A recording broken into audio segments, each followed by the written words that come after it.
والفراغ، یہ والا جملہ ابو ذر کی جو سرخسی سے روایت ہے اس روایت کے اندر موجود ہے، جو ظاہری بات ہے ابو ذر رحمہ اللہ کی روایت تین اساتذہ سے ہیں، سرخسی سے اور مستملی سے اور کچھ میہانی سے۔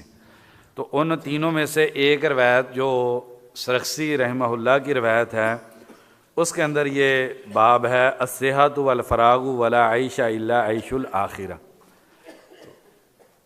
مشائخ نیچے بیٹھے ہیں، شیخ فضل الرحمان صاحب آپ آ جائیں نا، علماء کے لیے انہوں نے لگائی ہوئی ہیں ادھر، بس کوئی نہیں، آپ خود ہی علماء کو بٹھائیں جی، چلیں۔ تو الصحۃ والفراغ بھی ہے نسخوں میں۔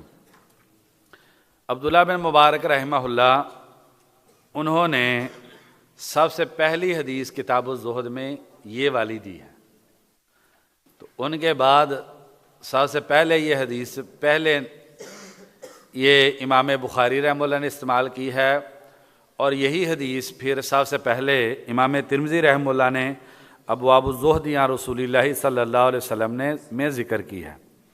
تو ان تین علماء نے اپنی کتابوں کا آغاز اس حدیث سے کیا ہے۔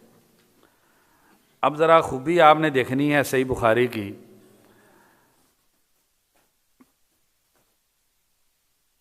تو عبداللہ بن مبارک رحمہ اللہ نے جو باب باندھا اس پر، وہ باب باندھا باب تحزیز علی الطاعہ، اطاعت کی ترغیب، بڑا اچھا عمدہ باب ہے۔ امام ترمذی رحمہ اللہ نے جو باب باندھا ہے تو وہ باب الصحۃ والفراغ نعمتان مغبون فیہما کثیر من الناس، اور امام بخاری رحمہ اللہ نے کیا باب باندھا ہے؟ الصحۃ والفراغ ولا عیش الا عیش الآخرہ۔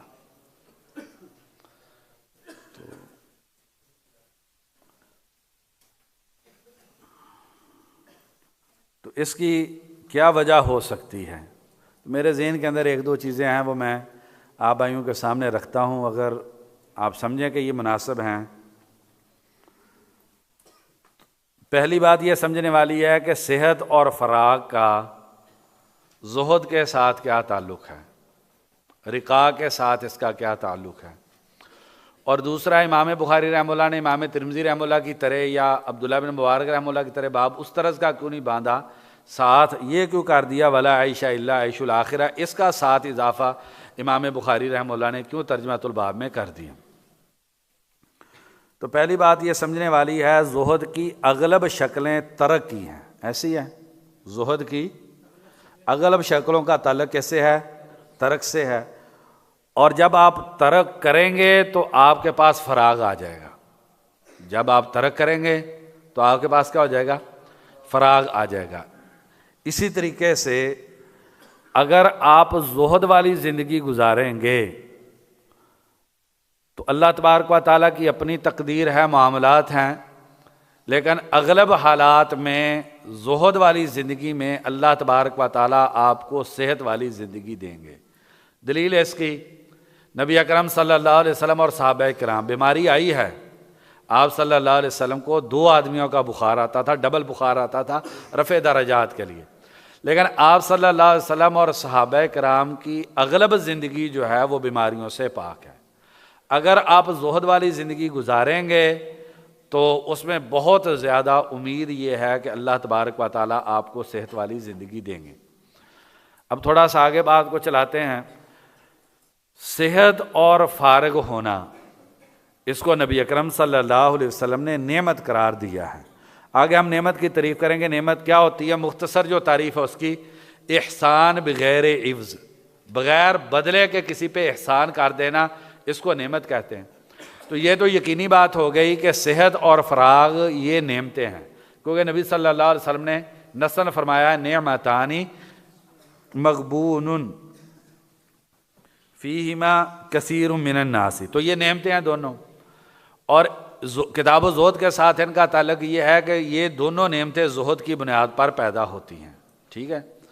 اب بڑی خوبصورت ترتیب بنائی ہے امام بخاری رحمہ اللہ نے، ساتھ یہ کر دیا ولا عیش الا عیش الآخرہ، کہ یہ صحت اور فراغ لی ذات ہی مقصود نہیں ہے، آپ نے زہد اختیار کر کے یہ دونوں چیزیں حاصل کر لیں، تو یہ دونوں چیزوں کو حاصل کرنا لذات ہی مقصود نہیں ہے، بلکہ ان دونوں چیزوں کو اس لیے حاصل کریں گے تو عبادت ہے، اس لیے آپ ان کو حاصل کریں گے تو حقیقی معنی میں نعمت بنے گی کہ جب آپ ان دونوں چیزوں کو آخرت کے لیے استعمال کریں گے۔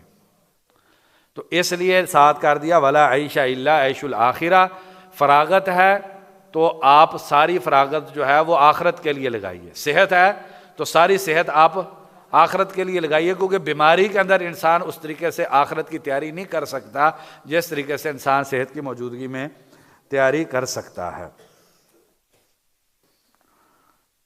اب ایک تھوڑی سی مثال دے کے بات کو سمجھاتے ہیں۔ سیدنا ابو ہریرہ رضی اللہ عنہ اور سیدنا عمر فاروق رضی اللہ عنہ، یہ دونوں صحابی ہیں، ان دونوں میں زیادہ فارغ کون ہے؟ سیدنا ابو ہریرہ رضی اللہ عنہ۔ اس کا یہ مطلب نہیں ہے کہ سیدنا ابو ہریرہ رضی اللہ عنہ سیدنا عمر فاروق رضی اللہ عنہ سے افضل ہے، ہمارے ایمان کا حصہ ہے سیدنا عمر رضی اللہ عنہ جو ہے وہ سیدنا ابو ہریرہ رضی اللہ عنہ سے افضل ہے، علم میں بھی، عمل میں بھی، ایمان میں بھی، نیکی میں بھی، تقوی میں بھی۔ بلکہ مسروق رحمہ اللہ فرماتے ہیں اگر علم کے 10 حصے بنائے جائیں، پوری امت کو جتنا علم ملا ہے اگر اس کے 10 حصے بنائے جائیں، 9 حصے سیدنا عمر فاروق رضی اللہ عنہ کے پاس ہیں، اور سیدنا عمر فاروق رضی اللہ عنہ کا علم میں جو مقام ہے ہم سوچ نہیں سکتے۔ ابو ہریرہ رضی اللہ عنہ کی زندگی کیسی ہے؟ ابو ہریرہ رضی اللہ عنہ کی زندگی آپ آگے پڑھیں گے تو کیا ہوگا؟ کماتے نہیں ہیں، ایسے ہی ہے نا، کھاتے نہیں ہیں، بس اوقات اتنی لمبی بھوک ہو جاتی ہے کہ بے ہوش ہو جاتے ہیں، ایسے ہی نا۔ سیدنا عمر فاروق رضی اللہ عنہ ایک دن پڑھنے کے لیے آتے ہیں اور ایک دن چھٹی کرتے ہیں، ایسے ہی ہے۔ تو وجہ فرق کیا ہے؟ کیا سیدنا ابو ہریرہ رضی اللہ عنہ والا طریقہ کار ہے وہ دین کا طریقہ کار ہے، یا سیدنا عمر فاروق رضی اللہ عنہ کا جو طریقہ کار ہے وہ دین کا طریقہ کار ہے؟ یہ کون جواب دے گا؟ پھر بات آگے چلائیں گے۔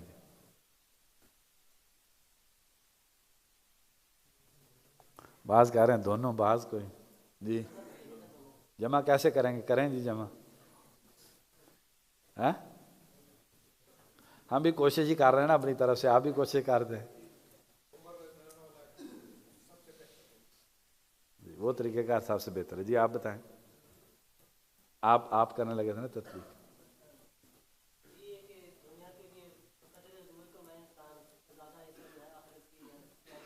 ابو ہریرہ رضی اللہ عنہ بقدر ضرورت دنیا کے لیے کیوں نہیں کمایا؟ جی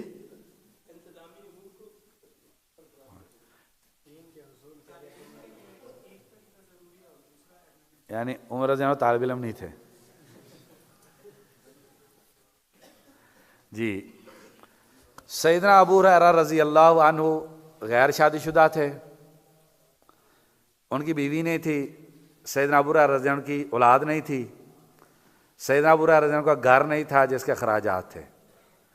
تو اگر انسان کی کیفیت وہ والی ہو کہ انسان طالب علم ہو، شادی شدہ نہ ہو، اور شادی نہیں ہوگی تو بچے بھی نہیں ہوں گے نا، تو گھر بھی نہیں ہوگا، تو پھر اس کے لیے جو ہے وہ ماڈل طریقہ کار جو ہے وہ اصحاب صفا کا ہے۔ پھر کیا اس کے لیے طریقہ کار جو ہے وہ اصحاب صفا کا ہے۔ اور ہم نے تو وہ دن دیکھے ہی نہیں نا جی، ہمارے تو مدارس میں یہ مسئلہ بن جاتا ہے، دال میں پانی تھوڑا سا زیادہ ہو گیا تو نظمیں بن جاتی ہیں، شاعری ہو جاتی ہے، انتظامیہ پہ باتیں ہو جاتی ہیں، اساتذہ پہ ہم باتیں کرنی شروع کر دیتے ہیں۔ یہاں پر دیکھیں کہ بے ہوشی کا یہ عالم ہے، بھوک کا یہ عالم ہے۔ کتاب الجوع ابن ابی دنیا رحمہ اللہ کی کتاب ہے کتاب الجوع، اس کتاب کو تھوڑا سا پڑھ لیں آپ تو اندازہ ہو جائے۔ اور سیدنا عمر فاروق رضی اللہ عنہ شادی شدہ تھے، ان کی اولاد کافی زیادہ تھی، اس لیے ان کو جو ہے تو وہ حالت کی بات ہے۔ تو بہرحال الصحۃ والفراغ، زیادہ کھانے سے انسان کو بیماری آتی ہے، یہ دین بھی بتلا رہا ہے اور دنیا بھی اب اس بات پر متفق ہے، زیادہ کھانا کسی طور پر بھی فائدہ مند نہیں ہے، اور جو لوگ زیادہ کھاتے ہیں یہ اپنے دشمن ہیں۔ کیوں؟ خاص طور پہ ایک عالم دین استاد جی مسعود عالم حافظہ اللہ تشریف لائے، ادھر حافظ عبدالعظیم صاحب کے بیٹے کا ولیمہ تھا، تو فرمانے لگے کہ علماء یہ عوام کی پراپرٹی ہیں، معاشرے نے ہم پہ خرچ کیا ہے، ہم تیار ہوئے ہیں، تو اب ہماری صحت بھی وہ معاشرے کی امانت ہے، اس لیے ہم وہ والا طریقہ کار اپنی زندگی میں نہیں اختیار کر سکتے جس سے معاشرے کا ہم نقصان کر دیں۔ ایک عالم کی زندگی بڑی قیمتی زندگی ہوتی ہے، لہٰذا اس کو کرنا کیا چاہیے؟ کھانے کے حوالے سے بہت زیادہ احتیاط اور اپنی صحت کے حوالے سے بہت زیادہ حساسیت اس کی زندگی میں ہونی چاہیے۔ تو جی پہلی الصحت، صحت، یہ، اور پھر فراغت۔ صحت کو نبی صلی اللہ علیہ وسلم نے مقدم کیا، اس کا مطلب یہ ہے کہ جو چیزیں صحت میں معاون ہیں وہ زیادہ مقدم ہے دیگر چیزوں میں۔ اگر آپ کے پاس فراغت ہے، آگے ائمہ کے اقوال آ جائیں گے اس طریقے سے، تو دوسری ہے فراغت۔ فراغت تبھی آپ بنا سکتے ہیں جب آپ زاہد ہیں۔ آج سے 30 سال پہلے جب میرا بچپنا تھا تو کیا ہوتا تھا؟ فریج گھر میں نہیں ہوتی تھی، بجلی نئی نئی آئی تھی، پہلے بجلی بھی نہیں ہوتی تھی، نہ فریج خریدنے کے لیے پیسے کی ضرورت، نہ بجلی کے بل کے لیے پیسوں کی ضرورت۔ اس کے بعد جو ہے جو گوشت ہوتا تھا، اب ہم جتنی کثرت سے کھاتے ہیں، وہ مہمان آنے پر ہی گوشت بنتا تھا، اس سے پہلے گوشت گھروں میں نہیں بنتا تھا، اور وہ بھی اپنے گھر کی مرغی پکڑ کے، برائلر تو ہوتا نہیں تھا، اس کو ذبح کر لیتے، اس میں کافی سارا پانی ڈال لیتے، آلو ڈال لیتے، تو پھر کیا کرتے؟ ایک پلیٹ امام مسجد کے گھر بھیج دیتے، ایک دو پلیٹیں ہمسایوں کے گھر بھیج دیتے، بقیہ پلیٹیں یہ بھی مہمان کے آنے پہ گوشت بنتا تھا، اس کو 2 بوٹیاں اور 2 آلو ڈال کے دے دیتے، اور باقی جو بچ جاتا شوربہ، کبھی اس میں ایک ایک آلو ڈال کے بچوں کو دے دیتے، کبھی ایک ایک بوٹی اور آلو ڈال کے بچوں کو دے دیا جاتا تھا۔ جب یہ اس طرح کی زندگی تھی، اس کے لیے اخراجات کتنے کے چاہیے؟ بہت زیادہ اخراجات کی ضرورت نہیں ہے۔ جب اخراجات زیادہ نہیں ضرورت، تو اس کے لیے کمانے والے بھی زیادہ نہیں چاہیے، اور کمانے کے لیے وقت بھی زیادہ نہیں چاہیے۔ ہر آدمی عصر تک ایک ہی گھر میں کماتا تھا، وہ والد ہوتا تھا تو وہ کیا کرتا تھا؟ عصر تک جو کمائی کا سلسلہ ہوتا تھا وہ کر کے ختم ہو جاتا تھا، لوگ فارغ ہوتے تھے۔ اور اب جو ہم نے زندگی بنائی ہے، یہ زندگی کبھی بھی مسلمانوں کی زندگی نہیں تھی، یہ بالکل کافروں کی یہ زندگی تھی۔ اس وقت جو ہم زندگی گزار رہے ہیں، یہ کبھی بھی مسلمانوں کی یہ زندگی نہیں رہی ہے۔ اب پوری تاریخ پڑھ کے دیکھ لیں، صحیح بخاری میں آگے آ جائے گا صحابہ کرام نبی صلی اللہ علیہ وسلم کی کیسی زندگی تھی، تو اس میں میں کبھی حیران ہوتا ہوں۔ طبقات ابن سعد میں ہے، نافع رحمہ اللہ سے پوچھا گیا عبداللہ بن عمر رضی اللہ عنہ زور کے بعد کیا کرتے تھے؟ قرآن مجید پڑھتے تھے۔ کب تک؟ عصر تک۔ عصر کے بعد کیا کرتے تھے؟ قرآن مجید پڑھتے تھے۔ کب تک؟ مغرب تک۔ مغرب کے بعد کیا کرتے تھے؟ قرآن مجید پڑھتے تھے۔ کب تک؟ مغرب سے عشاء تک۔ وجہ کوئی ٹینشن ہی نہیں نا، کون سی کوٹھی کھڑی کرنی ہے، کون سی بلڈنگیں بنانی ہیں، ہماری کیا ترتیب ہے؟ پہلے پڑھنا ہے دنیا کے لیے۔ بدترین نظام جو ہے یہ جو دنیا کی تعلیم انسان حاصل کر رہا ہے، یا دین کی تعلیم انسان اس لیے حاصل کرتا ہے کہ میرے لیے کیا ہو جائے؟ روزگار کا سامان ہو جائے۔ علامہ اقبال کیا کہتے ہیں؟ وہ علم نہیں زہر ہے احرار کے حق میں، جس علم کا حاصل ہے جہاں میں 2 کفے جو، جس پڑھائی کا مقصد پیسہ کمانا ہو وہ قوموں کے لیے زہر ہے، اس سے قومیں مر جاتی ہیں، قوموں کا ضمیر مر جاتا ہے، انسانیت مر جاتی ہے۔ یہ پڑھنا اس لیے کہ انسان کو پیسہ مل جائے، یہ تو زہر ہے۔ اب انسان کی ترتیب دیکھیں مسلمان کی، پہلے میں نے پڑھنا ہے، MBA کروں گا، فلانا یہ کروں گا، ٹھیک ہے، پھر کیا کرنا؟ اس کے بعد جاب لینی ہے، جاب کے بعد کیا کرنا ہے؟ بیوی لینی ہے، بیوی وہ لینی ہے جس نے اللہ کے فضل سے اتنا خرچہ کروانا کہ ساری زندگی کمر نہیں سیدھی ہونے دینی، دین والی سے کرنی نہیں شادی، بیوی ہے، اس کے بعد بچے ہیں۔ اچھا، اب نبی صلی اللہ علیہ وسلم جب اس دنیا سے جا رہے ہیں، ہمارے نبی صلی اللہ علیہ وسلم کیفیت کیا ہے؟ مقروض جا رہے ہیں نا، مقروض جا رہے ہیں نا، آپ کی جو جول یہ ہوئے تھے اور دیرہ گروی رکھی ہوئی تھی۔ سیدنا عمر فاروق رضی اللہ عنہ بخاری شریف میں ہیں، جب سیدنا عمر فاروق رضی اللہ عنہ فوت ہونے لگے تو زخمی تھے، ابن عمر رضی اللہ عنہ کو بلایا، آگے کہا کہ دیکھو قرضہ کتنا ہے؟ 80-86 ہزار درہم۔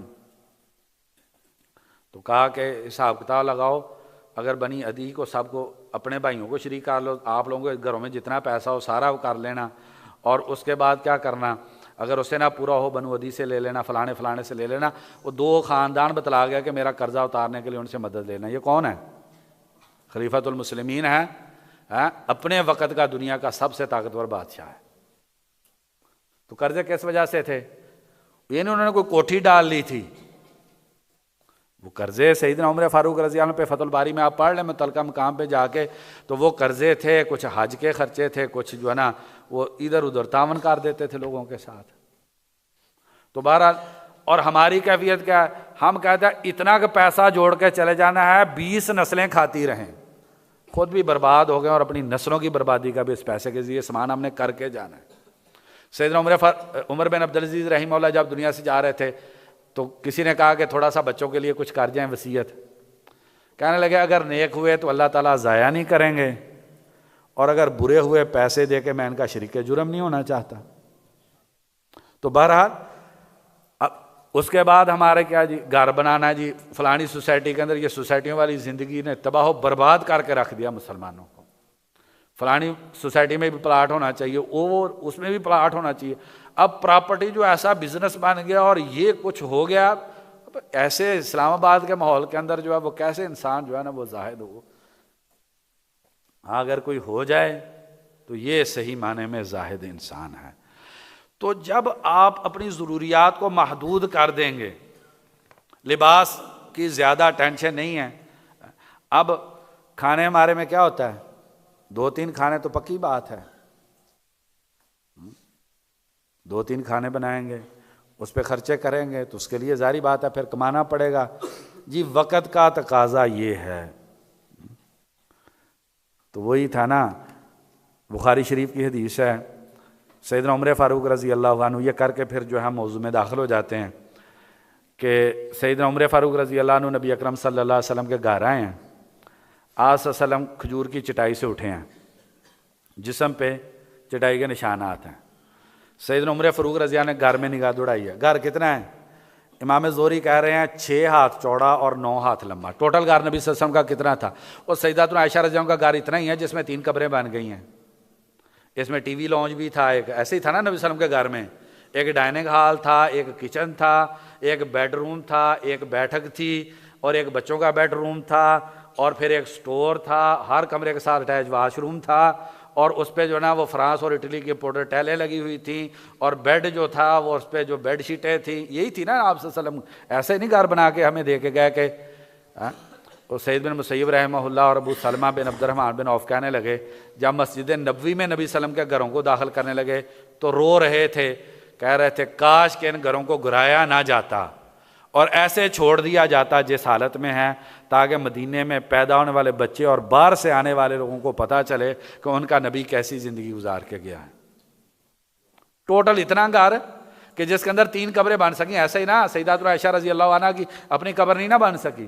سیدنا عمر فاروق رضی اللہ عنہ جن کے آپ ایمان کے بارے میں ہم سوچ ہی سکتے ہیں، اس کیفیت کو دیکھا، گھر میں نگاہ دوڑائی. ٹوٹل گھر اتنا، فرماتے ہیں گھر میں 3 چمڑے کے ٹکڑے تھے، کھانے والی چیز گھر میں کوئی نہیں تھی.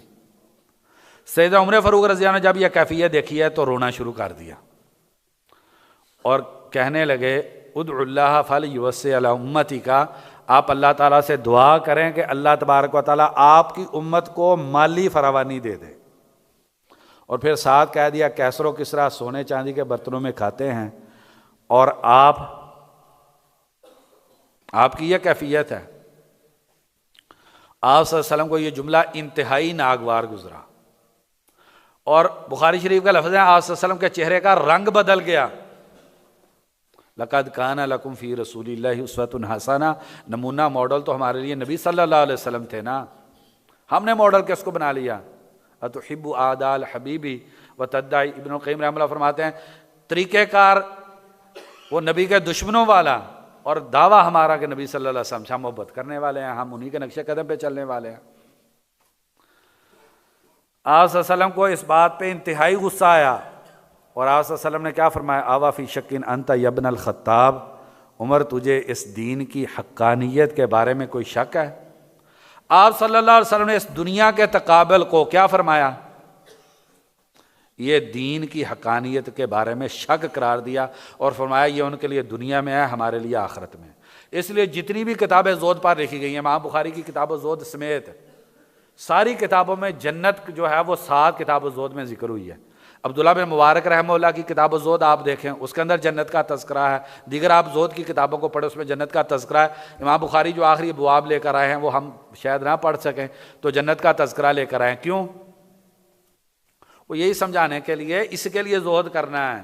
ایک ہی جنت ملنی ہے، ابن تیمیہ رحمہ اللہ فرماتے ہیں، یا دنیا میں جنت لے لیں یا آخرت میں لے لیں جنت، ایک ہی جنت ہے، یا ادھر کوٹھی بنانی ہے یا ادھر بننی ہے۔ تو بتایا جا رہا ادھر والی کوٹھی ٹھیک ہے، بخاری شریف کی حدیث ہے، جو مومن کو گھر ملے گا ایک ہیرے کا گھر ہوگا۔ کس کے پاس ہے دنیا میں؟ 60 میل کا ہیرا ہوگا، ایک ہیرا ہوگا، 60 میل کا ہیرا ہوگا، جس ہیرے کا گھر جو ہے مومن کو دیا جائے گا۔ یہ اس لیے جنت ہمیں دکھلائی جاتی ہے، بتلائی جاتی ہے، تاکہ یہ دنیا میں ہم جنت بنانے کے چکر میں نہ پڑ جائیں۔ مسلم شریف کی حدیث ہے، الدنیا سجن المؤمن و جنت الکافری، یہ کافر کی جنت دنیا میں ہوتی ہے اور مومن کی جیل ہوتی ہے۔ اب ایمانداری سے بتائیں، ہم جنت والی زندگی گزار رہے ہیں یا کہ جیل والی؟ بلکہ ترمذی شریف کی حدیث ہے، عبداللہ بن مسعود رضی اللہ عنہ بیان فرماتے ہیں، آج سلم کھجور کی چٹائی پہ لیٹے، اٹھے، جسم پہ نشان پڑ گئے۔ صحابہ نے صرف اتنی بات کر دی کہ اللہ کے نبی ایک چادر ڈال دیتے ہیں اوپر تاکہ نرم ہو جائے۔ کیا کر دیں؟ ایک چادر ڈال دیتے ہیں تاکہ یہ آپ کا بسترا نرم ہو جائے۔ کھجور کی چٹائی پہ لیٹتے ہیں، جسم پہ نشان پڑ جاتے ہیں۔ ہمارے گھروں میں کیا ہے؟ آپ صلی اللہ علیہ وسلم سے فرمایا مالی ولی دنیا، صرف ایک چادر ڈالنے کو آپ صلی اللہ علیہ وسلم نے فرمایا تھا۔ میں نے دنیا کو کیا کرنا ہے؟ میری مثال تو ایک راکب کی ہے، چل رہا تھا منزل کی طرف، درخت کے نیچے سائے کے لیے رک گیا، اور بد قسمتی اس مسافر کی ہے، وہ درخت کو جو ہے وہ اپنی منزل سمجھ کے اسی کے اندر جو ہے وہ سائے، وہ اے سی لگانے پہ لگا ہوا ہے اور وہ اسی کے لیے سب کچھ کر رہا ہے۔ صرف ایک چادر ڈالنے کی بات کی۔ بلکہ مسلم شریف کی حدیث ہے، سیدنا جابر رضی اللہ عنہ فرماتے ہیں، نبی صلی اللہ علیہ وسلم نے فرمایا تمہارے گھروں میں بیڈ شیٹیں ہوں گی۔ صحابی کہنے لگا اللہ کے نبی ہمارے گھروں میں بیڈ شیٹیں کیسے ہو جائیں گی؟ یعنی صحابی کو اس بات پہ تعجب ہوا ہمارے گھروں میں بیڈ شیٹیں آ جائیں گی؟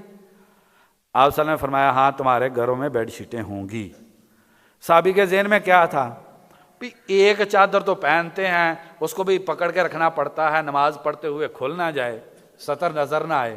ایک ایک چادریں پہنی ہوئی ہیں، اتنا کپڑا کدھر سے وافر ہو جائے گا؟ کیا پتا تھا کہ اتنا مسلمان اتنا دیندار ہو جائے گا کہ وہ پوری کی پوری کپڑے کی فیکٹریاں لگا دے گا۔ تائیس عبد القطیفہ تھی۔ صحابی تصور ہی نہیں کر پا رہا کہ جسم کے زائد کپڑے بھی، جسم سے زائد کپڑے بھی گھروں میں ہوں گے۔ تو آپ صلی اللہ علیہ وسلم نے فرمایا ہاں تمہارے گھروں میں ہوں گی چادریں۔ پھر سیدنا جابر رضی اللہ عنہ بتاتے ہیں جب فتوحات ہوئی، بعد کا زمانہ آیا، تو سیدنا جابر رضی اللہ عنہ، ان کی بیوی ان کی چارپائی پہ چادر ڈال رہی تھی، تو کہا کہ اللہ کے نبی نے کہا تھا تمہارے گھروں میں چادریں ہو جائیں گی۔ تو یہ عورت انسان کو، اگر انسان خود بچ جائے تو یہ عورت تباہ و برباد کر دیتی انسان کو۔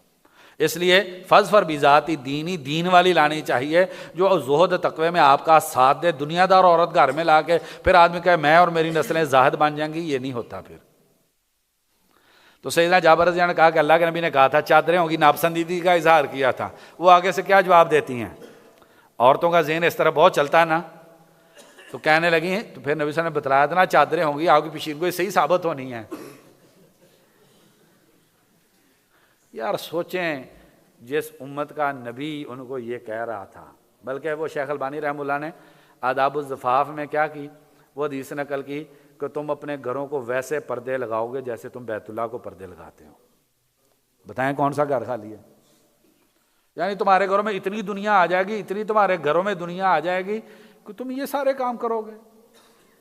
تو جب انسان نے یہ والی زندگی نہیں گزارنی، تو فراغ بھی ہے انسان کے پاس اور صحت بھی ہے، تو اب کیا کرنا ہے؟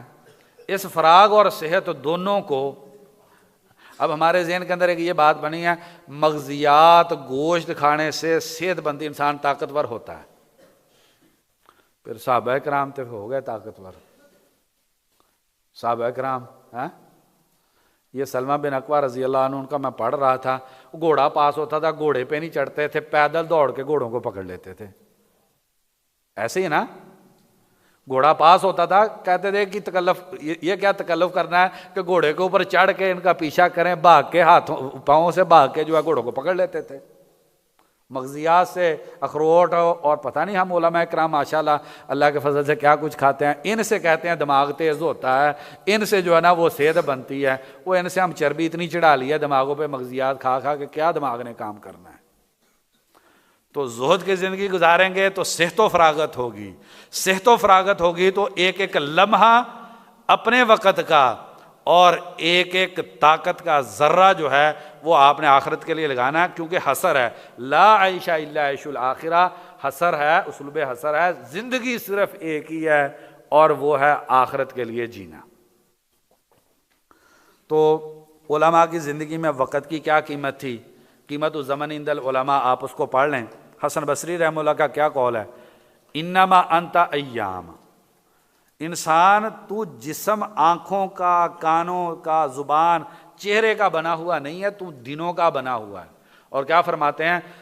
جس دن تیرا ایک دن چلا جاتا ہے، ذہب بعضو کا، تیرے جسم کا، گویا کہ یہ سمجھا اگر انسان کو کہا جائے ایک دن کے لیے ہاتھ ہے تمہارے پاس، اس ہاتھ سے جو کرنا کر لو، سورج غروب ہوگا ہاتھ آپ کا کاٹ لیں گے، تو بتلائیں انسان کتنا حساس ہوگا. وہ یہ پیغام دے رہے ہیں تم دن ہو جب تمہارا ایک دن جائے گا، تمہارے وجود کا ایک ٹکڑا تم سے علیحدہ کر لیا گیا. عبداللہ بن مسعود رضی اللہ عنہ فرماتے ہیں مجھے کسی چیز پہ اتنی شرمندگی نہیں ہوئی جتنی شرمندگی جب سورج غروب ہوتا ہے تو گزرے ہوئے دن پہ شرمندگی ہوتی ہے. یہ کون ہے؟ عبداللہ بن مسعود رضی اللہ عنہ. مسلم شریف میں ہے کہ علقمہ وغیرہ ملنے کے لیے گئے، فجر کی نماز کے بعد چلے گئے، دروازے پہ دستک دی، عبداللہ بن مسعود نے بھیجا، جا کے کہا دیکھ کے آؤ، تو بتلایا فلانے، کہا کہ ان کو آ جاؤ. تو وہ تھوڑا لیٹ ہو گئے، باہر ہی کھڑے رہے. تو سیدنا عبداللہ بن مسعود نے کہا دوبارہ پیغام بھیجا، بلاؤ، اندر آئے. تو کہا کہ غصے ہو گئے، تم یہ سمجھ رہے ہو کہ ہم اس وقت سو رہے ہیں؟ ہم یہ دن کا آغاز جو ہے وہ غفلت سے اور نیند سے کریں گے؟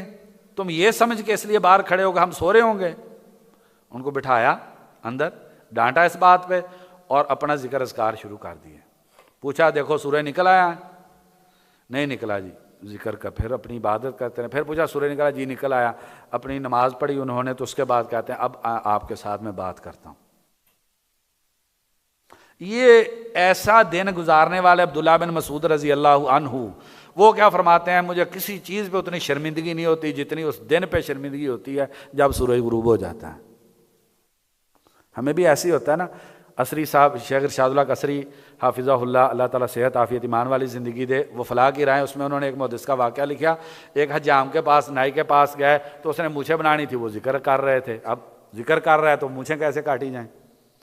انہوں نے کہا جی آپ ذکر کو روک دیں تاکہ یہ مونچھیں کاٹ لیں آپ کی، ورنہ ٹک لگ جائے گا، اپنی زبان میں پنجابی میں کہیں. تو اس نے کہا یہ اگر میرا ہونٹ کٹتا ہے ہونٹ کٹ جائیں، لیکن میں ذکر نہیں روک سکتا. اگر ذکر رکوانا ہے تو میرے یہ لمحات کو روک دو. ایسی ہماری بھی زندگی نا. محمد بن سلام جو امام بخاری رحمہ اللہ کے استاد ہیں، بیکندی رحمہ اللہ، حدیث کا سبق پڑھ رہے تھے، درمیان میں قلم ٹوٹ گئی. اب دیکھیں سوچ، تقابل دیکھیں، اور ان لوگوں کا ہے، یہ وہ لوگ ہیں لا عیش الا عیش الاخرہ. کہنے لگے جو قلم مجھ کو دے گا، 1 دینار کا قلم لوں گا. 1 دینار سمجھتے ہیں کتنی قیمت ہے آج اس کی؟ کون بتائے گا جی؟ 1 دینار کی موجودہ قیمت جو ہے وہ 5 لاکھ روپیہ بنتی ہے. کہہ رہے ہیں جو مجھے قلم دے گا 1 دینار دوں گا. سب نے قلمیں جو نا ان کے آگے کر دی. کسی نے کہا یہ کیا کیا تم نے؟ کہا جتنی وہ استاد کا ایک لفظ آگے گزر جاتا ہے، 1 دینار کی کیا حیثیت ہے؟ 1 دینار کی کیا حیثیت ہے؟ تو سب نے کہا میں دیتا ہوں قلم جی، میں دیتا ہوں قلم جی، میں دیتا ہوں قلم. تو کہنے لگے دینار کی کیا حیثیت ہے اس قلم کے آگے جو استاد کا ایک کلمہ جو گزر جائے گا اور میں اس کو لکھ نہیں پاؤں گا. یہ ہے صحت والفراغ ولا عیش الا عیش الآخرہ، اور یہی ہے نعمتان مغبون فیہما کثیر من الناس۔ اب یہ خبر پہلے ہے اور مبتدا بعد میں ہے، کیوں؟ تشویق کے لیے۔ دو نعمتیں جس میں لوگ غبن کا معنی، ایک چیز کی قیمت مثلا 5 کروڑ روپے ہے اور انسان اس کو 500 میں بیچ دے، اس کو غبن کہتے ہیں۔ غبن کیا ہوتا ہے؟ انسان اتنا احمق ہو، انسان اتنا بیوقوف ہو کہ اس کے پاس موجود چیز کی قیمت بہت زیادہ ہو اور اس کو بہت سستے میں فروخت کر دے، ایسے احمق اور بیوقوف کو مغبون کہتے ہیں۔ دو نعمتوں کے بارے میں انسان احمق ہیں، چیزیں قیمتی ہیں، دے بہت سستے میں دیتے ہیں، وہ کون سی ہیں؟ الصحت والفراغ۔ کیا مطلب ہے اس بات کا؟ نبی اکرم صلی اللہ علیہ وسلم نے فرمایا فجر کی 2 رکعتیں دنیا وما فیہا سے بہتر ہے۔ ایسے ہی ہے 10 منٹ کس سے؟ دنیا وما فیہا سے بہتر ہیں، بلکہ لموضع صوت فی الجنت خیر من الدنیا وما فیہا، ایسے ہی ہے۔ مسلم شریف کی حدیث ہے، جو آدمی ایک مرتبہ زبان سے سبحان اللہ کہتا ہے، دیکھیں سیکنڈ کتنے لگے ہیں سبحان اللہ، 2 سیکنڈ کالیں زیادہ، 2 سیکنڈ مجھے لگے ہیں سبحان اللہ کہنے میں۔ مسلم شریف کی حدیث ہے، نبی اکرم صلی اللہ علیہ وسلم نے فرمایا جو آدمی سبحان اللہ کہتا ہے، وہ ترازو اگر 7 زمینوں آسمان اس ترازو میں رکھ دیے جائیں تو پھر بھی ترازو بڑا ہے، اس زمین و آسمان کا اس ترازو کے پلڑے میں کوئی وزن نہیں ہے۔ آپ صلی اللہ علیہ وسلم نے فرمایا کہ جو آدمی سبحان اللہ ایک مرتبہ کہتا ہے، آدھا ترازو نیکیوں سے بھر جاتا ہے، ساتھ اگر الحمدللہ بھی کہہ دے، ٹوٹل 3 سیکنڈ، ان 3 سیکنڈ کی قیمت کیا ہے؟ پورا ترازو نیکیوں سے بھر جاتا ہے۔ سبحان اللہ والحمدللہ تملأان او تملأ ما بین السماء والارض، ایک مرتبہ زبان سے سبحان اللہ الحمدللہ کہہ دیا جائے، زمین و آسمان کے درمیان کا فاصلہ اور پورا ترازو نیکیوں سے بن جاتا ہے۔ ایمان والے، 3 سیکنڈ کا سانس اتنا قیمتی ہے کہ تیرے لیے 1-2 سیکنڈ کے بدلے میں وہ درخت ہے کہ جس کے نیچے گھوڑا دوڑایا جائے تو 100 سال لگ جائیں اس کو پار کرنے میں۔ اب ایک سانس کی قیمت اتنی ہو سکتی ہے کہ آدھا ترازو بھر جائے، 1 سیکنڈ کی قیمت یہ ہو سکتی ہے کہ آدھا زمین و آسمان کے درمیان کا فاصلہ بھر جائے، 3 سیکنڈ کی قیمت یہ ہو سکتی ہے میرے اور آپ کی کہ جو نا وہ پورا ترازو نیکیوں سے بھر جائے، کوئی اور نیکی رکھنے کی جگہ باقی نہ بچے، زمین و آسمان کے درمیان کا فاصلہ بھر جائے۔ تو بیوقوف نہیں ہے کہ کتنے سیکنڈ کیا، گھنٹوں کے گھنٹے کیا نکال دیجئے، دن کو چھوڑ دیجئے آپ، مہینے، کتنے سال جو ہیں وہ ہم نے ضائع کر دیے بے مقصد یا گناہ کے اگر اندر گزار دیے تو اور مصیبت ہے، اگر بے مقصد گزار دیے تو ہم سے بڑا احمق کون ہے؟ اتنی قیمت 3 سیکنڈ کی تھی۔ تو یہ ہے نعمتان مغبون فیہما کثیر من الناس الصحۃ والفراغ۔ خلیل بن احمد فراہیدی کہتے ہیں میری ذہن پہ سب سے زیادہ بوجھ اس وقت کا ہوتا ہے جس وقت میں کھانا کھاتا ہوں۔ جب میں کھانا کھا رہا ہوتا ہوں نا، میرے وجود پہ سب سے زیادہ بوجھ اس وقت کا ہوتا ہے۔ یہ میری زندگی کا مشکل ترین وقت ہوتا ہے۔ اور ابن عقیل رحمہ اللہ، ان کے آپ حالات ذیل طبقات الحنابلہ جو ابن رجب رحمہ اللہ کی، اس میں ضرور پڑھیے گا۔ دیکھیں، روٹی نہیں کھاتے تھے، کیک کھاتے تھے۔ کیوں؟ روٹی چبانے میں وقت زیادہ لگتا ہے اور زیادہ چاہیے پیٹ بھرنے کے لیے۔ کیک چبانے کی ضرورت نہیں، منہ میں ڈالیں، اندر کریں، اوپر سے پانی کا گلاس لیں تو آدھے سیکنڈ میں، چلو 1-8 منٹ لگا لیں، اس میں وہ پیٹ بھر لیتے تھے۔ جو آدمی کھانے میں اتنا محتاط ہے تو بقیہ میں کیسے وقت ضائع کرے گا؟ تو آپ اس کی برکت دیکھیں۔ انہوں نے پھر کتاب الفنون لکھی۔ امام ذہبی رحمہ اللہ فرماتے ہیں معلوم تاریخ میں سب سے بڑی کتاب الفنون ہے، اس سے بڑی کتاب کسی انسان نے نہیں لکھی۔ امام ذہبی رحمہ اللہ فرماتے ہیں مجھ کو اس انسان نے بتلایا جس نے 400 سے اوپر والی جلد دیکھی تھی الفنون کی، 400 سے اوپر والی جلد جس نے دیکھی تھی اس نے مجھ کو بتایا۔ بعض علماء نے ذکر کیا 800 جلدوں کی کتاب تھی کتاب الفنون، پوری ملی نہیں، کچھ حصہ ملا ہے، 2 جلدیں اس کی جو ہے وہ چھپی ہوئی ہے۔ کیا برکت کس چیز کی ہے؟ ایسے وقت انہوں نے بچایا اپنا۔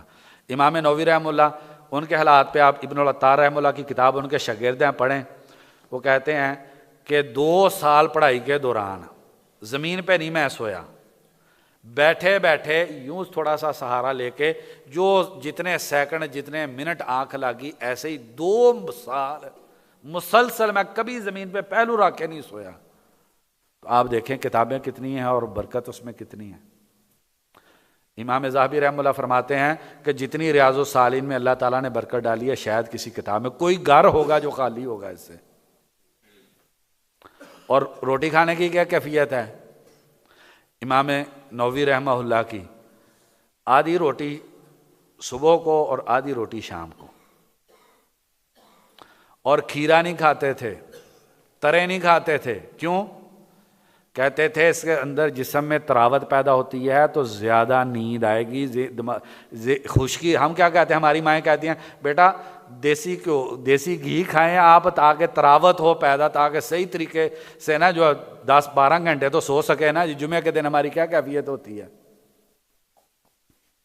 تو بہرحال یہ موضوع جو ہے وہ لمبا ہو جائے گا اگر اس طریقے سے علماء کی باتیں ذکر کریں گے۔ تو نعمتانی مغبون فیہما کثیر من الناس، 2 نعمتوں میں انسان بڑی بیوقوفی کرتے ہیں، اور وہ نعمتیں ہیں صحت اور فراغت۔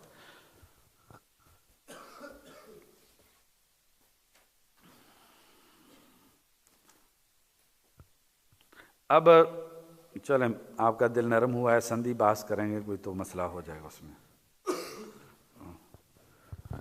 12 نعمت کے حوالے سے ایک کتاب ہے عبد المجید بن مسعود، ان کی کتاب ہے مفہوم النعمتی فی القرآن الکریمی والحدیث النبوی الشریف۔ زیادہ ہم تفصیل میں نہیں جاتے کہ نعمت کس کو کہتے ہیں، صرف اس کتاب میں آپ دیکھ لیں نعمت کس کو کہتے ہیں۔ ہر وہ چیز انسان جسے لذیذ جانتا ہے، وہ خوشی ہو، راحت ہو، عمدہ زندگی ہو وغیرہ، یہ ساری چیزیں جو ہیں وہ نعمت میں آتی۔ ابن بطار رحمہ اللہ فرماتے ہیں حدیث کا معنی یہ ہے کہ آدمی فارغ نہیں ہوگا جب تک کہ صحیح البدن نہیں ہے۔ تو جو صحیح البدن ہے اور فارغ بھی ہے، پوری ہرس کرے کہ وہ غبن کا شکار نہ ہو، بلکہ ان نعمتوں پہ اللہ تبارک و تعالیٰ کا شکر ادا کرے۔ اور وہ شکر کا طریقہ کار کیا ہے کہ اللہ کے اوامر کی پاسداری کرے اور نواہی سے اپنے آپ کو بچائے۔ یہ وقت نعمت ہے نا۔ اب ایک بات تھوڑی سی چلیں، اب دیکھیں اسلام کا طریقہ کار لوگوں کو زندگی گزارنے کا دینے کا اور دوسروں کا۔ ایک پنجاب یونیورسٹی کے تحت اورنٹیل کالج ہے لاہور میں، اس کے ڈین گزرے ہیں ڈاکٹر وحید عشرت۔ ڈاکٹر وحید عشرت نے ایک کتاب لکھی ہے زمان و مکان۔ یہ فلاسفہ کے ہاں شروع سے مسئلہ رہا ہے، زمانہ کس کو کہتا ہے۔ تقریباً 850 صفحے کی کتاب ہے وہ، 860 صفحے ہیں شاید اس کتاب کے۔ تو یہ بتلانے کے لیے کہ زمان کیا ہوتا ہے، مکان کیا ہوتا ہے، آپ فلاسفہ کی اس بارے میں کتابیں پڑھیں گے تو آپ اتنی مغز ماری، اور دنیا کے احمق ترین لوگ یہ فلاسفہ اب اس میں لگے ہوئے ہیں وقت کس کو کہتے ہیں۔ اتنا کچھ لکھ دیا، اتنی بڑی کتاب لکھ دی فلسفہ زمان و مکان پر، چونکہ فلسفی آدمی تھے ڈاکٹر وحید عشرت۔ اس کے بعد پتہ چل گیا وقت کیا ہوتا ہے۔ پہلی بات تو ان کو پتہ ہی نہیں چلتا وقت کیا ہوتا ہے۔ آپ فلاسفہ کی کتابیں پڑھ کے دیکھ لینے، آج تک یہ نہیں پتہ چلا وقت ہے کیا۔ تو بے مقصد چیزوں میں وقت کو گزار دیا، اور یہاں پہ نبی صلی اللہ علیہ وسلم کیا فرما رہے ہیں، وقت کیا، ہمیں اس سے کیا لینا دینا۔ وقت ہمیں یہ پیغام دیا جا رہا ہے، اپنا ایک ایک لمحہ جو ہے، ایک ایک لمحہ جو ہے آپ اس کو کیا کر دیں، آپ اس کو جو ہے وہ کریں۔ تو یا آپ نعمت کے شکر میں ہونے چاہیے، یا نہواہی سے اپنے آپ کو آپ بچا رہے ہونے چاہیے۔ جو اس میں کوتاہی کرے گا وہ مغبون ہے۔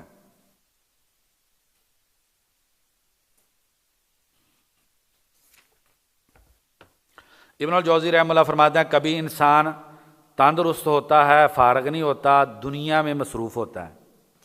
کبھی کبھار انسان بے نیاز ہوتا ہے دنیا کے اعتبار سے لیکن صحیح نہیں ہوتا، اور جب اس پہ دونوں چیزیں اکٹھی ہو جائیں تو اگر وہ سستی کر جائے تو یہ مغبون انسان ہے، صحت بھی ہے اور فراغت بھی ہے، اور سستی کر جائے تو یہ مغبون انسان ہے۔ اسی لیے ہمارے نبی صلی اللہ علیہ وسلم کی عظیم اور پیاری دعاؤں میں کیا تھا؟ اللہم انی اعوذ بک من الہم والحزن والعجز والکسل۔ تو یہ طالب علم کو اپنی زندگی کا روزانہ کا معمول یہ دعا ہونی چاہیے۔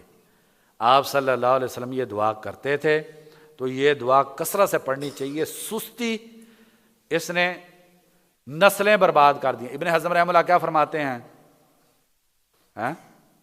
وہ کہتے ہیں غفلت ساعت تضیع ریاضت السنہ، لمحوں کی غفلت جو ہے وہ سالوں کی محنت برباد کر دیتی ہے۔ ابن حزم رحمہ اللہ کہتے ہیں کہ اگر علم انسان یا جاندار چیز ہوتی تو پھر مجھ کو دیکھتا تو اسے پتہ چلتا اگر یہ کہ میں نے کیسے اس کی قدر کی ہے۔ تو کیا فرماتے ہیں کہ لمحوں کی غفلت جو ہے وہ سالوں کی محنت برباد کر دیتی۔ اب ہمیں یہ بات سمجھ میں نہیں آتی، اصل میں وقت نہیں ہے کہ جو ہم سب چیزوں کی تفصیل میں جائیں۔ کیا مطلب ہے کہ لمحوں کی غفلت سالوں کی محنت برباد کر دیتی ہے؟ اب میں نے ایک لمحہ نہیں پڑھا تو میں نے جو سال پڑھا تھا ضائع ہو جائے گا؟ کون بتائے گا اس کا کیا مطلب ہے ابن حزم رحمہ اللہ قول کا؟ جو بتائے گا انعام دیں گے جی۔ یہ کتاب اخلاقی حملۃ القرآن، یہ بڑی پیاری کتاب ہے جی، پڑھنے والی ہے کہ جملہ اس کا بڑا نورانی ہے جی۔ بتائیں گے کوئی؟ جی عبد الرحمن کہتے ایک گناہ سے ساری نیکیاں ضائع ہوتی، چلیں اچھی بات ہے پھر بھی جی۔ اور کوئی اجتہاد فرمائیں؟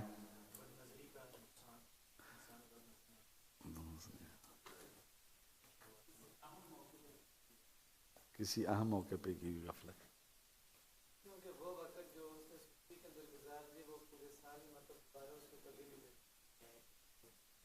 ہاں فائق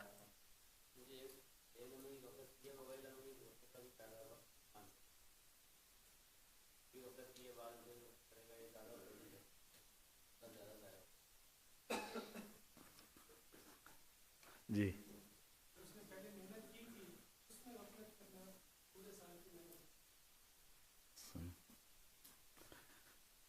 تکا سمجھتے میں بھی تکا لگا لوں جی۔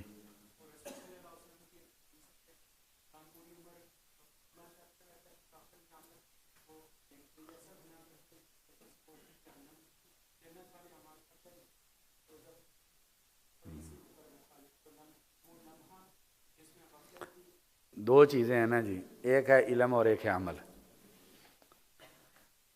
دل کو بنانے کے لیے سالوں لگتے ہیں، دل کو دل بنانے کے لیے کیا ہوتا ہے؟ سالوں لگتے ہیں۔ ہر دھڑکتے پتھر کو لوگ دل کہتے ہیں، عمریں بیت جاتی ہیں دل کو دل بنانے میں۔ دل کو دل بنانے کے لیے بہت وقت چاہیے ہوتا ہے، اور اس کے لیے اپنے آپ کو بہت لڑائی کرنی پڑتی ہے۔ آگے امام بخاری باب باندھیں گے کہ جو ہے نا وہ جہاد کرنا، اپنے آپ سے مجاہدہ کرنا۔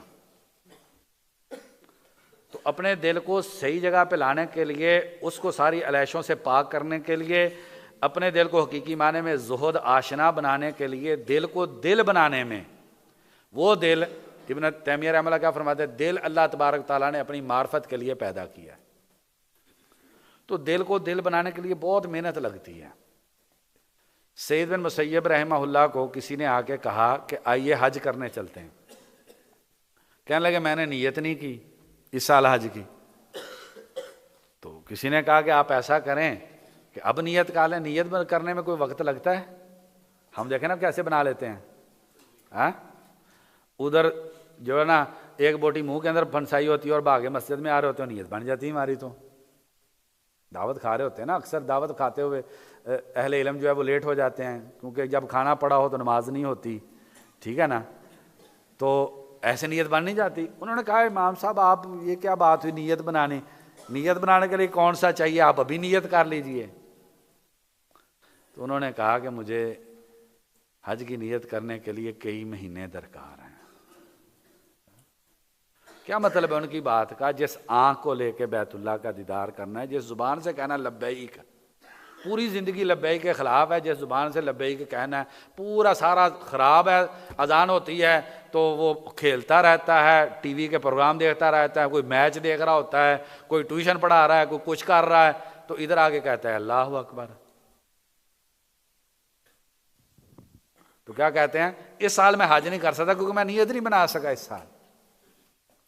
تو یہ ہوتا ہے کہ بسا اوقات لمحوں میں انسان وہ غفلت کر کے جو محنت سالوں کر کے دل بنایا ہوتا ہے، بس ایک لمحہ ہوتا ہے کہ وہ انسان کے دل کو تباہ و برباد کر کے چلا جاتا ہے. وہ علم یہ کبھی مسلمانوں کا معلومات کا نام تو علم رہا ہی نہیں تھا. ہماری بدقسمتی ہے یہ تو وہ اس کا جو نا جو کیا ہے مشہور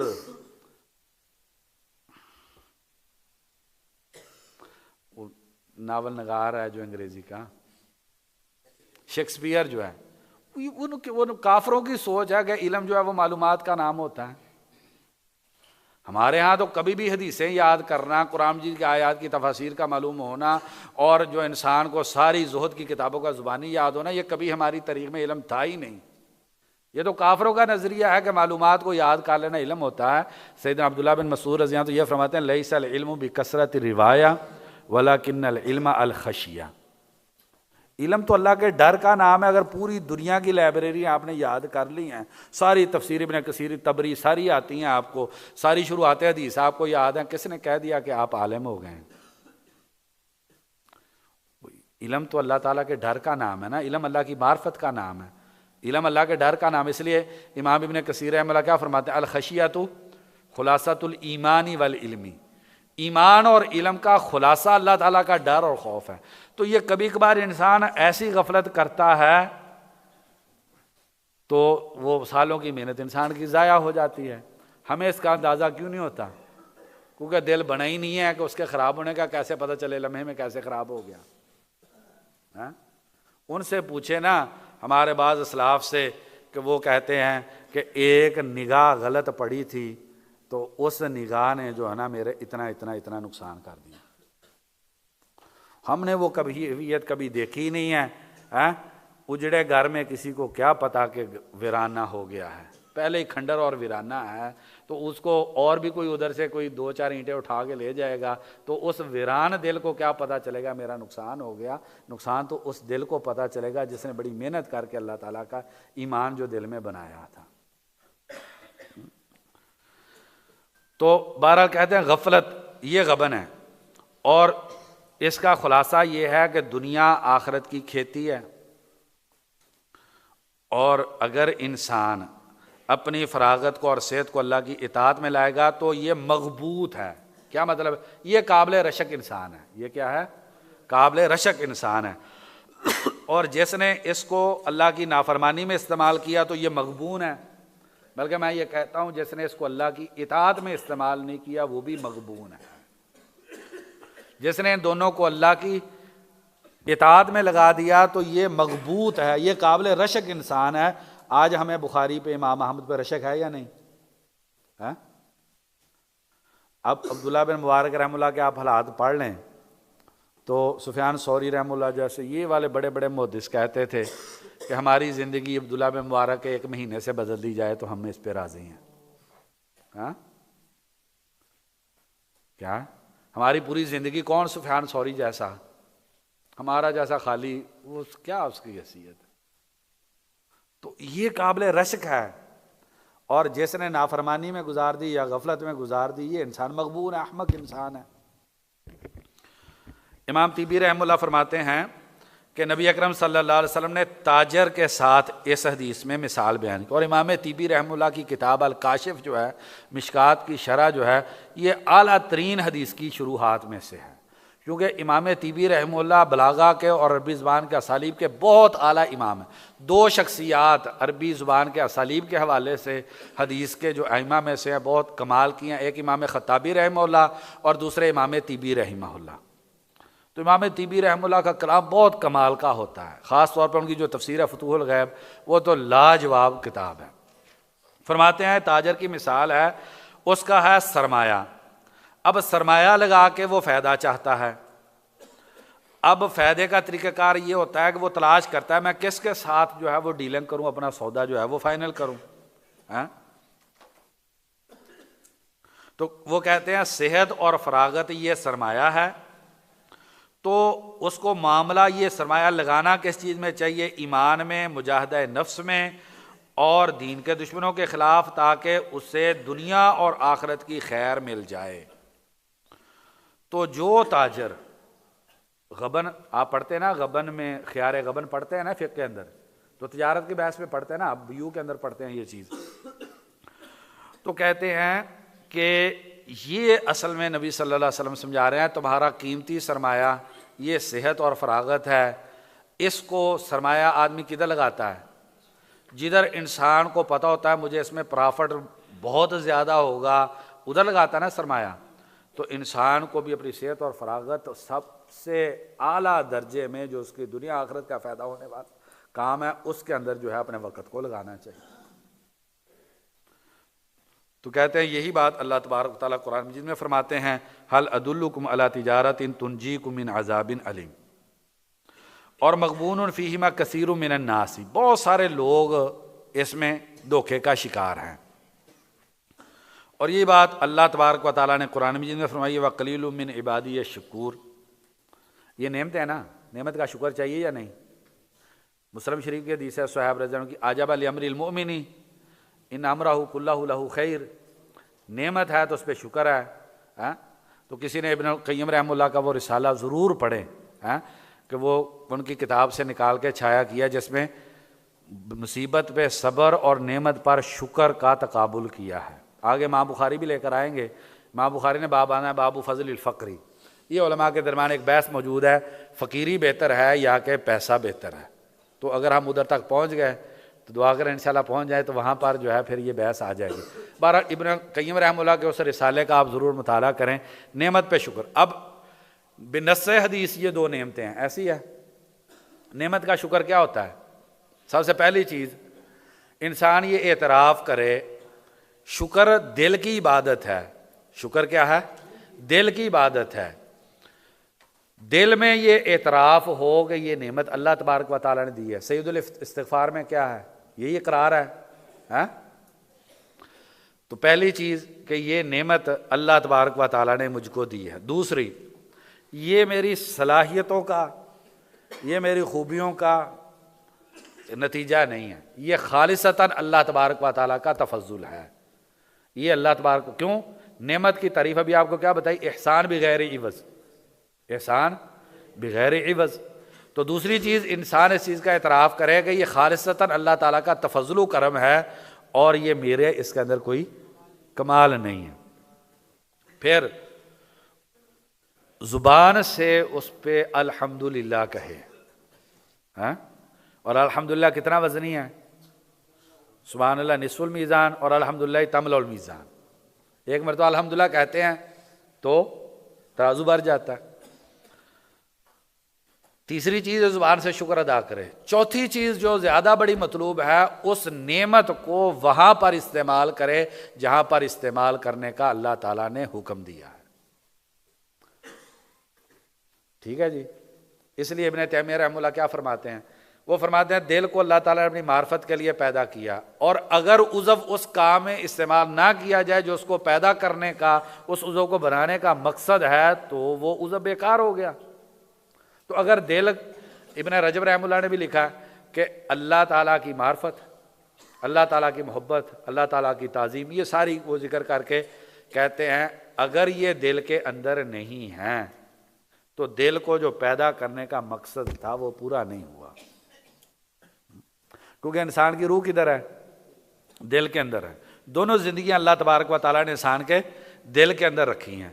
حصی مادی زندگی بھی دل کے اندر ہے اور روح کی زندگی بھی اس کے اندر ہے.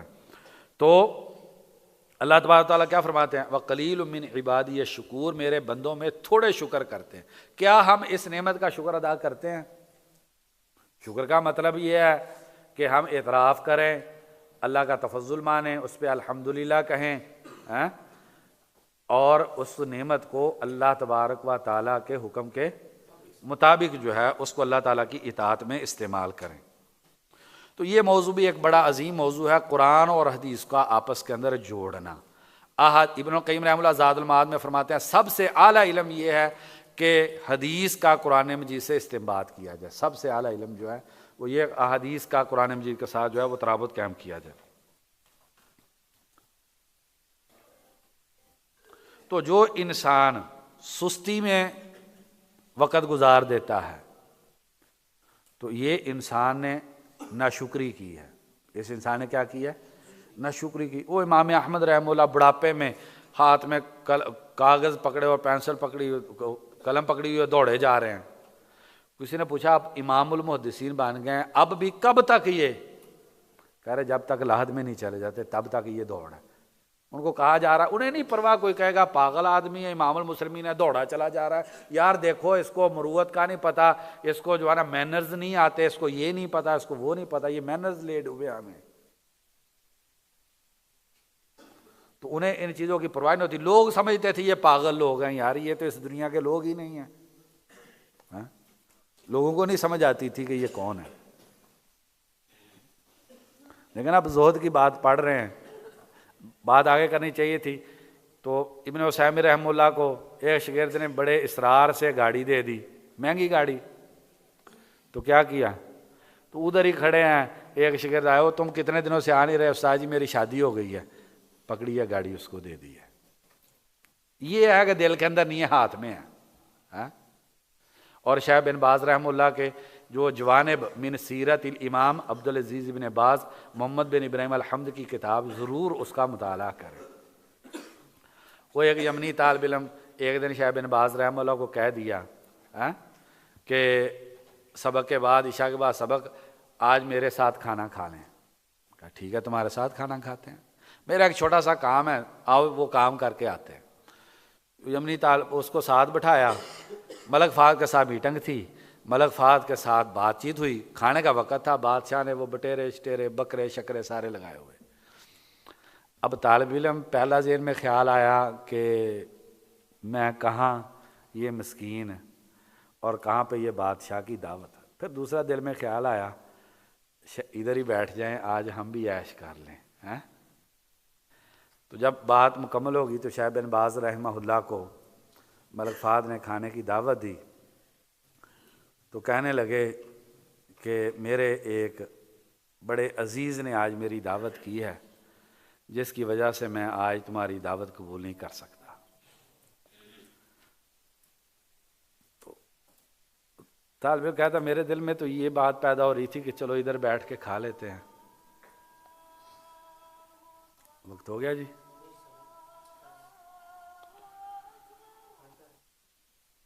تو شیخ نے معذرت کر لی کہ میرے ایک عزیز نے، میرے بڑا عزیز ہے، اس نے میری آپ سے پہلے مجھے دعوت دی ہے، میں نے اس کے پاس کھانا کھانا۔ تو شیخ اس طالب علم کے پاس ساتھ چلے گئے۔ طالب علم کہتا ہے کہ 2 ریال میرے پاس، 1 ریال کا جبنہ پنیر لیا اور 1 ریال کی سوکھی روٹی، اور شیخ کے سامنے لا کے رکھ دی۔ اور شیخ جو ہے نا وہ توڑ کے کھا رہے ہیں اور کہنے لگے اتنا لذیذ کھانا کم ہی زندگی میں میں نے کھایا ہے۔ ان لوگوں کو پڑھیں، یہ ہماری زندگی ہے، طالب علموں کی یہ زندگی ہے۔ جی پڑھیں جی آگے۔ أحسن الله إليكم. قال حدثنا محمد بن بشار قال حدثنا غندر قال حدثنا شعبة عن معاوية بن قرة عن أنس عن النبي صلى الله عليه وسلم قال اللهم لا عيش إلا عيش الآخرة فأصلح الأنصار والمهاجرة. قال حدثني أحمد بن المقدام قال حدثنا الفضيل بن سليمان قال حدثنا أبو حازم قال حدثنا سهل بن سعد الساعدي كنا مع رسول الله صلى الله عليه وسلم في الخندق وهو يحفر ونحن ننقل التراب ويمر بنا فقال اللهم لا عيش إلا عيش الآخرة فاغفر للأنصار والمهاجرة. تابعه سهل بن سعد عن النبي صلى الله عليه وسلم مثله. جی تو یہ غزوہ خندق کا موقع ہے اور آپ صلی اللہ علیہ وسلم صحابہ کے ساتھ خندق کھود رہے تھے۔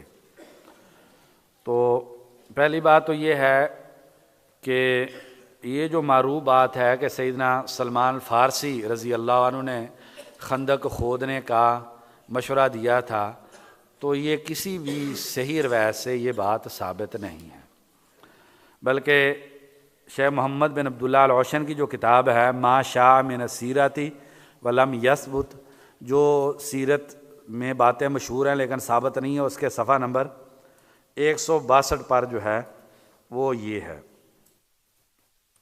اور اسی طریقے سے ایک کتاب ہے مرویات غزوۃ الخندق، ابراہیم بن محمد المدخلی کی، اس کے بھی صفحہ نمبر 142 میں ہے۔ انہوں نے کہا کہ کسی صحیح حدیث کے اندر یہ والی بات نہیں آئی۔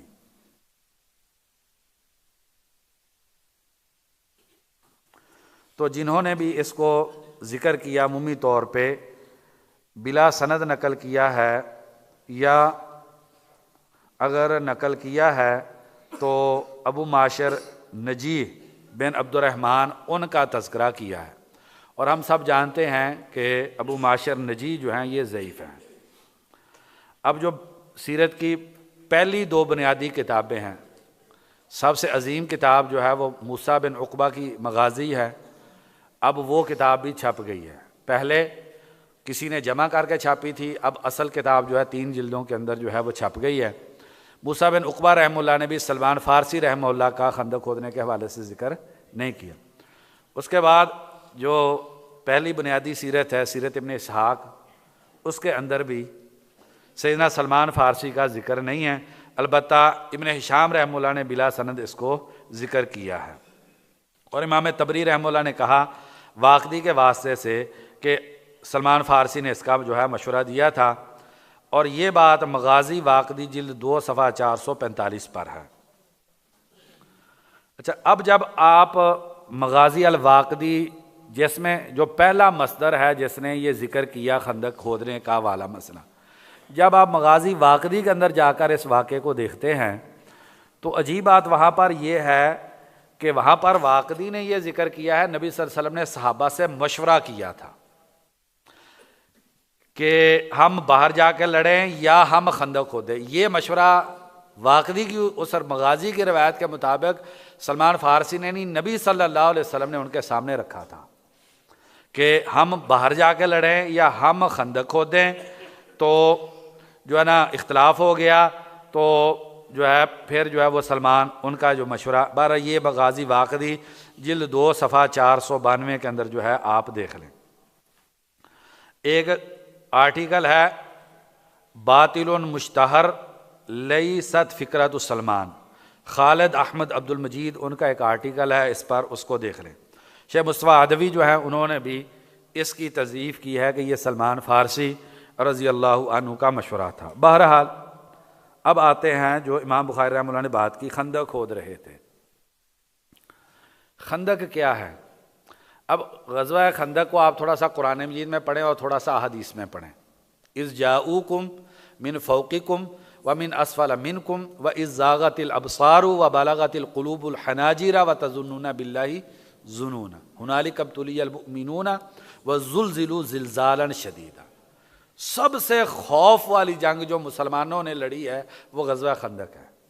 دیکھو نا، اللہ تبارک تعالیٰ نے جو نقشہ کھینچا، اگر اس کو ہم دیکھیں، اذ جاؤکم من فوقکم ومن اسفل منکم واذ زاغت الابصار وبلغت القلوب الحناجر وتظنون باللہ الظنون۔ اب اندازہ کریں خوف کا عالم کیا ہوگا۔ صحابہ کرام نے اس حدیث کو صحابیت کی دلیل مانا ہے ذہن میں آپ کے کسی کے بات یہ جو میں نے کی ہے مسلم شریف میں؟ ہمارے بھی دل میں کبھی کبھی خیال آتا نا، ہم بھی اگر نبی صلی اللہ علیہ وسلم کے ساتھ ہوتے ہم بھی بڑے کارنامے سر انجام دیتے۔ کبھی کبھی شیطان یہ چیز ڈالتا ہے ذہن میں، تو تابعین کے ذہن کے اندر بھی ایک مرتبہ یہ بات آئی، تو انشاءاللہ امید ہے مسلم میں حوالہ ہے، ذہن سے ہو سکتا آگے پیچھے 12 صحیح حدیث ہے۔ تابعین نے بھی ایسی بات کی، اپنے لفظوں میں اگر کہوں ہم بھی اگر نبی صلی اللہ علیہ وسلم کے زمانے میں ہوتے تو ہم بھی بڑے کارنامے سر انجام دیتے۔ انہوں نے کہا نہیں، وہ سیدنا عبداللہ بن مسعود کا اثر ذہن میں ہے نا، یہ اللہ کا انتخاب ہے صحابہ کرام، ہر اعتبار سے جو ہے وہ صحابہ کرام اللہ تبارک و تعالیٰ کا انتخاب ہے۔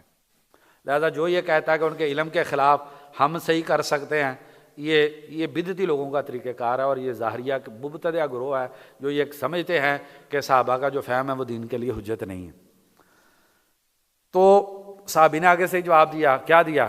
ان کا نہیں، خندق کا موقع تھا، نبی اکرم صلی اللہ علیہ وسلم نے فرمایا تھا کون جائے گا کافروں کی جاسوسی کر کے آئے گا؟ یہ کون ہے؟ یہ وہ ہیں جو پانی کا قطرہ زمین پہ نہیں گرنے دیتے، جو تھوک جو ہے وہ زمین پہ نہیں گرنے دیتے ہیں، وہی ہے نا۔ لیکن خندق کا موقع ہے اور اس موقع پہ آپ صلی اللہ علیہ وسلم فرماتے ہیں کون جائے گا؟ ابو بکر عمر بھی موجود ہے، کوئی نہیں اٹھا تھا۔ اندازہ کریں کہ خوف کا کیا عالم ہوگا اس میں۔ صحابہ نے اس میں صحابیت کے انتخاب کو غزوہ خندق کو معیار بنایا ہے۔ اس لیے جو سورۃ الاحزاب ہے، سورۃ الاحزاب کا موضوع کیا ہے؟ سورۃ الاحزاب کا موضوع نبی صلی اللہ علیہ وسلم کے حقوق ہیں۔ اب اس میں سوال یہ پیدا ہوتا ہے نبی صلی اللہ علیہ وسلم کے حقوق کا غزوہ خندق کیوں آ گیا؟ سورت کے ساری جزیات منسلک ہوں گی نا بنیادی موضوع سے۔ اب غزوہ احزاب نبی صلی اللہ علیہ وسلم کے حقوق اس کا بنیادی موضوع ہے، تو غزوہ خندق کا کس میں تعلق کیا ہے؟ اللہ تبارک و تعالیٰ مسلمانوں کو یہ سبق دینا چاہ رہے ہیں کہ یہ جو تمہیں فتح ملی ہے خالصتاً اس نبی کے وجود کی وجہ سے تمہیں یہ خندق کی فتح ملی ہے۔ جس کے حقوق کی بات تم سے کی جا رہی ہے یہ اس نبی کی وجہ سے، تم نے تو اس جنگ میں کیا نہیں کچھ، نہ تیر چلے، نہ تلواریں چلی ہیں، نہ نیزے اٹھے ہیں، نہ کچھ۔ تو بہرحال دوسری مرتبہ کہا کون اٹھے گا؟ کوئی نہیں۔ تیسری مرتبہ کہا کون اٹھے گا؟ کوئی نہیں۔ پھر نام لے کے کہا فلانا، اب تو اختیار ختم ہو گیا۔ ایسے حالات، اتنا خوف، دشمن بڑا طاقتور، پوری دنیا خلاف کھڑی ہے اور مسلمان تھوڑے سے۔ آپ صلی اللہ علیہ وسلم خندق کھود رہے ہیں، خندق پہاڑی علاقے کی کھودی جا رہی ہے، ایسی ہے نا، سخت۔ اور صحابہ کرام خندق کھود رہے ہیں، بھوک، کھانا نہیں کھایا، کافی لمبا وقت ہو گیا ہے، پیٹ پہ صحابہ کرام نے پتھر باندھے ہیں۔ میں کئی مرتبہ سوچتا ہوں آگے کسی جگہ پہ ہم یہ بات کر لیں گے، جب سیدنا ابو ہریرہ رضی اللہ عنہ کی بات آئے گی کہ مجھے بھوک لگتی تھی تو میں اپنا کبد زمین پہ رکھ دیتا تھا۔ ہم نے تو وہ دیکھے نہیں ہیں، پھر بھی ہم پریشان ہیں، مدارس میں تنخواہیں نہیں ہیں، مساجد میں تنخواہیں نہیں ہیں، جی یہ نہیں ہے وہ۔ دیکھیں ہماری اب کیفیت، ہماری دیکھیں، ہماری دنیا داری دیکھیں۔ یہ اسی مادیت جو ہے، یہ علماء کی اور طلباۃ العلم کی مادیت پرستی، یہ بہت بڑی رکاوٹ ہے کہ لوگ دین میں نہیں آ رہے۔ آپ کے اسلام آباد میں جب پچھلی مرتبہ میں آیا، شفا کے ڈاکٹر میرے پاس آئے، تو میں کچھ بات ریکارڈ ہونے والی نہیں ہے، میں جتنی ہو سکتی اچھی بات وہ کر دیتا ہوں۔ میرے پاس ڈاکٹر آئے تو انہوں نے کہا کہ ہم پتہ دین پڑھنا چاہتے ہیں اور ہم نے فلانا جگہ سے دین پڑھا ہے، کیوں؟ میں نے کہا ہمارے فلانے علماء، آپ ان سے کیوں نہیں پڑھیں؟ کہہ رہے ہمیں ان کی زندگی میں کوئی ایسی چیز ملی نہیں ہے کہ ہم ان سے اللہ کا دین پڑھ لیتے ہیں۔ یہ 2-3 مہینے پہلے عدنان بھائی کے پاس جب میں آیا تھا تب کی بات ہے۔ کہتے ہیں ہمیں دنیا سے تو ہم اٹے ہوئے ہیں، ہمیں چاہیے روحانیت۔ جس کے پاس جاتے ہیں بڑی بڑی گاڑیاں ہیں، کوٹھیاں ہیں، صوفے ہیں، بیڈ ہیں، بیٹھکیں ایسی ہیں، کیا جا کے ان سے جو ہے وہ دین لینا ہے؟ یہ چیزوں سے تو ہم بھاگ رہے تھے، انہی چیزوں میں بیٹھ کے ہم دین لیں۔ ہم جو ہے وہ اس لیے نہیں پڑھتے۔ آگے والی بات بہت بری، اگر میں بتا دوں کبھی تنہائی بعد میں مجھ سے پوچھ لینا انہوں نے کیا کہا تھا۔ وہ شاید ڈاکٹر صاحب کل آئے ہمارے پروگرام میں، آج کہیں گئے ہوئے ہیں۔ کیفیت کیا ہے؟ پوری دنیا کا کفر خلاف ہے، پتھر توڑ رہے ہیں، کھایا نہیں ہے کتنے دنوں کا، اور پیٹ پہ پتھر باندھا ہے صحابہ۔ تو نبی اکرم صلی اللہ علیہ وسلم کے پاس ہیں اللہ کے نبی، اور نبی صلی اللہ علیہ وسلم نے 2 پتھر لگائے ہوئے ہیں۔ اس حالت میں نبی صلی اللہ علیہ وسلم، جب وہ دنیا کچھ تھی نہیں، پھر بھی کہہ رہے ہیں لا عیش الا عیش الاخرہ، صحابہ یہ جو دنیا کر رہے ہو یہ کچھ نہیں ہے، آخرت کی زندگی ہے، آخرت کی زندگی ہے۔ اور پھر کیا؟ فَأَصْلِحِ الْأَنصَارَ وَالْمُهَاجِرَ، دوسری روایت میں فَاغْفِرْ لِلْأَنصَارِ وَالْمُهَاجِرَ، اور ایک روایت میں اور لفظ ہیں۔ اس وقت بھی کیا کہہ رہے ہیں؟ اتنی مشکلات میں ڈٹے ہوئے، بھوک کی یہ حالت، پتھر باندھے ہوئے، اب کون سے گناہ ہیں کہ نبی صلی اللہ علیہ وسلم اللہ تعالیٰ سے کہہ رہے ہیں فَاغْفِرْ لِلْأَنصَارِ وَالْمُهَاجِرَ؟ کیوں؟ کیونکہ وہ صحت اور فراغ جس درجے میں اللہ تعالیٰ کے لیے لگانی تھی وہ لگا نہیں سکتے ہیں۔ ہمارے اسلاف نے، محدثین نے بالاجماع یہ بات کی ہے کہ انسان ایک نعمت کا شکر اپنے عمل سے ادا نہیں کر سکتا۔ اتنی بڑی کیفیت، اور اس میں آپ صلی اللہ علیہ وسلم صحابہ کو کیا کہہ رہے ہیں؟ وہ یہ دنیا کی زندگی نہیں ہے، وہ پتھروں سے گھبرا نہیں جانا، وہ ان دشمنوں سے قتل ہونے سے گھبرا نہ جانا. اللہم لا عیش الا عیش الآخرہ. اور ایک اور بات، وہ موضوع سے اگرچہ ہٹ گیا ہے لیکن توکل اور یقین اس جگہ پہ جب اسلام کا سب سے خوفناک جنگ تھی اور جس وقت مسلمان مالی طور پہ اتنے کمزور تھے کہ کھانے کے لیے کچھ نہیں تھا، تو یہ زہد انسان کو پھر توکل اور یقین عطا کرتا ہے. یہ برے پیٹوں سے توکل اور یقین پیدا نہیں ہوتا. ہماری مصیبت یہ بنی ہے، ہم پیٹ بھر کے جو ہے وہ توکل اور یقین ڈھونڈنے کے لیے نکلے ہوئے ہیں تو بے یقینی کی زندگی گزار رہے ہیں. اقبال کہتا ہے سن ہے تہذیب حاضر کے اسیر، غلامی سے بدتر ہے بے یقینی. بے یقینی کی زندگی ہم جی رہے ہیں. بے یقین سے تو غلام بہتر ہے. آپ صلی اللہ علیہ وسلم کے توکل اور یقین کو دیکھیں. کیا نسائی اور ابو داؤد کی حدیث ہے، آپ ایک چٹان سخت آ گئی ہے، صحابہ سے ٹوٹ نہیں رہی ہے. ٹوٹے کیسے؟ وہ پتھر لگے ہوئے ہیں کمرے سیدھی کرنے کے لیے، کھایا ہے کچھ نہیں، کتنے دنوں کا کھانا کھایا ہوگا. صحابہ سے ٹوٹ نہیں رہی. نبی صلی اللہ علیہ وسلم آئے ہیں، دنیا کے سب سے بڑے زاہد. آپ صلی اللہ علیہ وسلم نے اللہ کا نام لے کے ماری ہے تو آگ کی چنگاری نکلی ہے اور ٹوٹ گئی ہے. تو آپ صلی اللہ علیہ وسلم نے فرمایا کہ اس چنگاری میں نے کسرا اور اس کے شہروں کو دیکھا ہے، اللہ تبارک و تعالیٰ نے یہ تم کو دے دی ہے.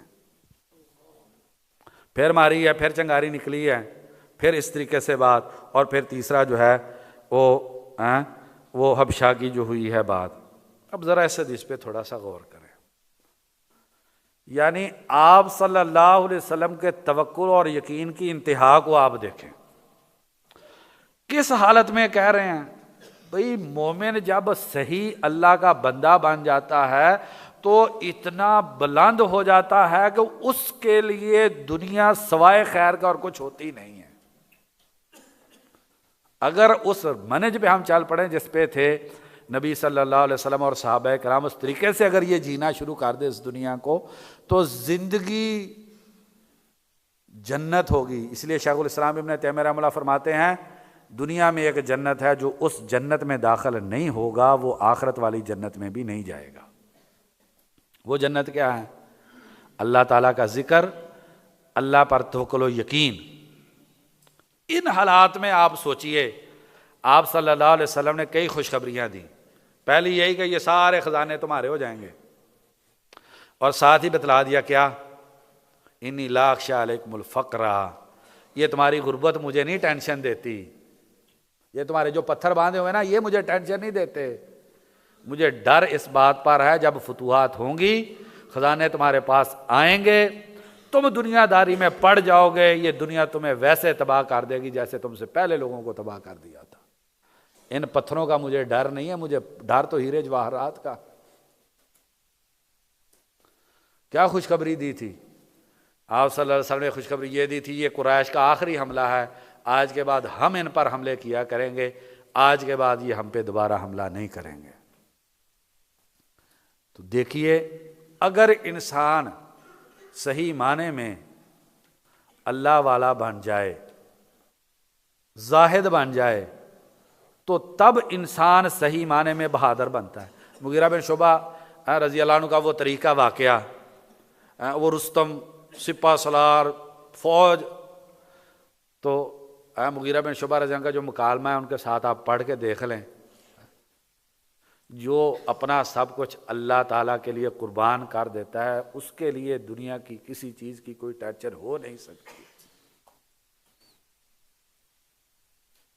تو حسر کا مقصد یہی ہے، جس کے لیے جینا چاہیے وہ آخرت کی زندگی ہے، اور دنیا کی زندگی عارضی فانی. خلاصہ کیا ہے دنیا آخرت کا؟ چلو آگے والے باب میں کر لیتے ہیں.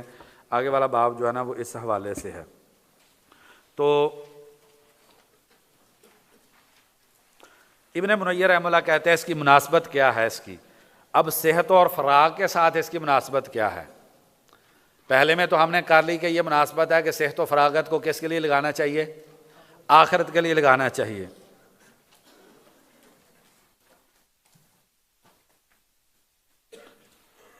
تو ابن منیر رحمہ اللہ فرماتے ہیں بہت سارے لوگ صحت و فراغت میں غبن کا شکار ہیں کیونکہ انہوں نے دنیا کو آخرت پر ترجیح دے دی ہے۔ آپ امام بخاری یہ اشارہ دینا چاہ رہے ہیں کہ وہ زندگی جس کے لیے جینا چاہیے، جس میں مصروف رہنا چاہیے، وہ آخرت کی زندگی ہے، دنیا کی زندگی جو ہے وہ نہیں ہے۔ جی پڑھیں جی آگے۔ أحسن الله إليكم. قال رحمه الله تبارك وتعالى: باب مثل الدنيا في الآخرة، وقوله تعالى: اعلموا أنما الحياة الدنيا لعب وله وزينة وتفاخر بينكم وتكاثر في الأموال والأولاد كمثل غيث أعجب الكفار نباته ثم يهيج فتراه مصفرا ثم يكون حطاما وفي الآخرة عذاب شديد ومغفرة من الله ورضوان وما الحياة الدنيا إلا متاع الغرور. حدثنا عبد الله بن مسلمة قال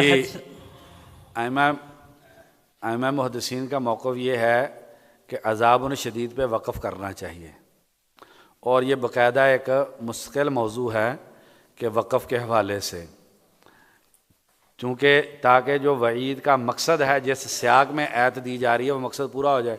آپ عذاب شدید کے ساتھ ہی ساتھ مغفرت کا بھی ذکر کر رہے ہیں، تو وہ جو ہے اس پہ جو تھوڑا سا دیکھنا چاہیے۔ کتاب ہے جمال محمود ابو حسان جمال محمود ابو حسان، ان کی کتاب ہے الدلالات المانویہ لفواصل الآیات القرآنیہ، الدلالات المانویہ لفواصل الآیات القرآنیہ۔ تو قرآن میں جو وقف ہے اس کے اپنے مقاصد اور ان کی معنوی دلالات ہیں۔ اللہ تبارک تعالی ہمیں قرآن مجید کے ساتھ بھی صحیح تعلق قائم کرنے کی توفیق عطا فرما دیں۔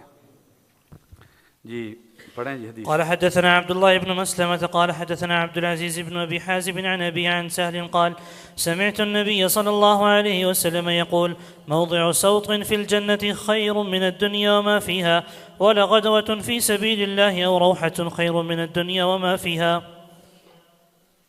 جی باب مثل دنیا فی الآخرہ، دنیا کی آخرت کے مقابلے میں مثال۔ اب امام بخاری رحمہ اللہ نے ترجمۃ الباب میں فی کا لفظ استعمال کیا ہے، تو بعض علماء یہ کہتے ہیں کہ فی تقابل کے لیے آ گیا ہے کہ دنیا کی آخرت کے مقابلے میں مثال کیا ہے، لیکن اس کے اندر کوئی اتنی معنویت نہیں ہے۔ دنیا آخرت میں، چونکہ جو مسلم شریف کی حدیث ہے 2858 نمبر حدیث، اس میں آپ صلی اللہ علیہ وسلم نے بھی یہی لفظ بولا ہے، واللہ، اللہ کی قسم، مت دنیا فی الآخرۃ، دنیا آخرت میں، الا مثل ما یجعل احدکم اصبعہ فی الیم فلینظر بما ترجع۔ آپ صلی اللہ علیہ وسلم مسلم کی اس حدیث میں دنیا کا کیسے کہا ہے؟ ایک سمندر ہے، اس میں انگلی ڈالی ہے، انگلی ڈالی ہے تو اس پہ کچھ پانی لگ گیا ہے۔ اب فی کی بات آپ نے سمجھنی ہے، یہ پانی سمندر میں تھا یا سمندر کے مقابلے میں تھا؟ یہ پانی سمندر میں تھا نا، یہ پانی کیا تھا؟ سمندر میں تھا، یہ پانی سمندر میں تھا۔ اب یہ پانی جو جدا ہوا ہے سمندر سے، جب یہ پانی اس سمندر کا جز نہیں ہے، جب یہ پانی اس سمندر کا جز نہیں ہے، تو اس پانی کا اب تقابل اس سمندر کے ساتھ جو بنتا ہے، تو یہی تقابل اس دنیا کا ہے جو آخرت کی نہیں ہے۔ دنیا کا کچھ چیزیں آخرت میں ہیں، دنیا کی چیزیں آخرت میں ہیں، لیکن جو دنیا کی چیزیں آخرت سے نکل آئی ہیں ان کا آپ جب تقابل کریں گے آخرت کے ساتھ تو یہی تقابل ہے۔ کتنا؟ انگلی جتنی آپ نے سمندر سے نکال دی ہے۔ تو بتائیں یار، یہ سمندر کو چھوڑ کے انسان ایک قطرے پہ جو ہے نا وہ کفایت کر کے بیٹھ جائے، اور انسان اپنی صحت کو صحت کیا، انسان اپنی ہر چیز کو، اپنی اولاد کا مستقبل ہم تباہ و برباد کر رہے ہیں پیسے کمانے کے لیے، اولاد کے پاس بیٹھنے کے لیے وقت ہی نہیں ہے۔ تو اور اللہ تبارک تعالیٰ نے جو قرآن مجید میں فرمایا علم حاصل کرو، ایسے ہی ہے نا، اللہ تعالیٰ نے حکم دیا ہے کہ اس چیز کا علم حاصل کرنا ہے۔ کس چیز کا؟ تو یا اعلم علم کے معنی میں ہے یا یقین کے معنی میں، ایسی ہے نا۔ عالمہ آپ افعال قلوب میں پڑھتے ہیں نحو کے اندر، اعمال قلوب سے کیا مراد ہے؟ یقین کے معنی میں نا۔ عالمہ جب یقین کے معنی میں ہوتا ہے 2 مفعول لیتا ہے، جب عالمہ یقین کے معنی میں نہیں ہوتا، معرفت کے معنی میں ہوتا ہے 1 مفعول لیتا ہے۔ یہ پڑھا ہے نا آپ نے نحو میں۔ عالمہ جب یقین کے معنی میں ہو تو 2 مفعول لیتا ہے، اور جب معرفت کے معنی میں ہو تو، کیونکہ جو یقین ہے اس کا تعلق دل سے ہے، اس لیے کہا جاتا ہے افعال قلوب، اور معرفت کا تعلق دل سے نہیں ہے۔ یہ علماء کی ایک لمبی بحث ہے کہ معرفت اور علم میں کیا فرق ہے، وہ ہم اس بحث کے اندر نہیں جاتے۔ موٹی سی بات یہ کہ جس علم سے عمل پیدا ہو جائے اس کو علم کہتے ہیں، جس علم سے عمل پیدا نہ اس کو معرفت کہتے ہیں۔ بہت سارے فروق اور لمبی مباحث ہے علماء کی اس مسئلے میں، ہم ان تفصیل میں نہیں جاتے، کیونکہ محمد بھائی نے کہا تھا کہ علمی باتیں نہیں کرنی ہیں، تو زیادہ باتیں کون سی کرنی ہیں؟ انہوں نے کہا تھا دل نرم کرنے والی، شاید علم دل کو نرم نہیں کرتا نا جی۔ تو ہم پابند ہیں جی، کہتے ہیں کہ وہ ویسے تو وہ روایت ضعیف ہے، جیسے ہم نے وہ کر لیا مسئلہ کہ سفر پہ نکلو تو امیر بنا لو، تو بہرحال امیر کی اطاعت ایک ہوتی ہے۔ تو اللہ تبارک و تعالیٰ قرآن مجید میں کیا فرماتا ہے؟ کاش کہ ہم قرآن مجید کو، وہی بات ہے نا جو پیچھے کر رہے تھے، جسے قرآن سے عبرت نہیں ملتی اسے احیاء العلوم سے بھی عبرت نہیں مل سکتی۔ ہماری بد نصیبی یہی ہے، ہم نے قرآن و حدیث کے ساتھ صحیح تعلق کو بنایا نہیں ہے، ان کی دلالات کو سمجھنے کی کوشش نہیں کی۔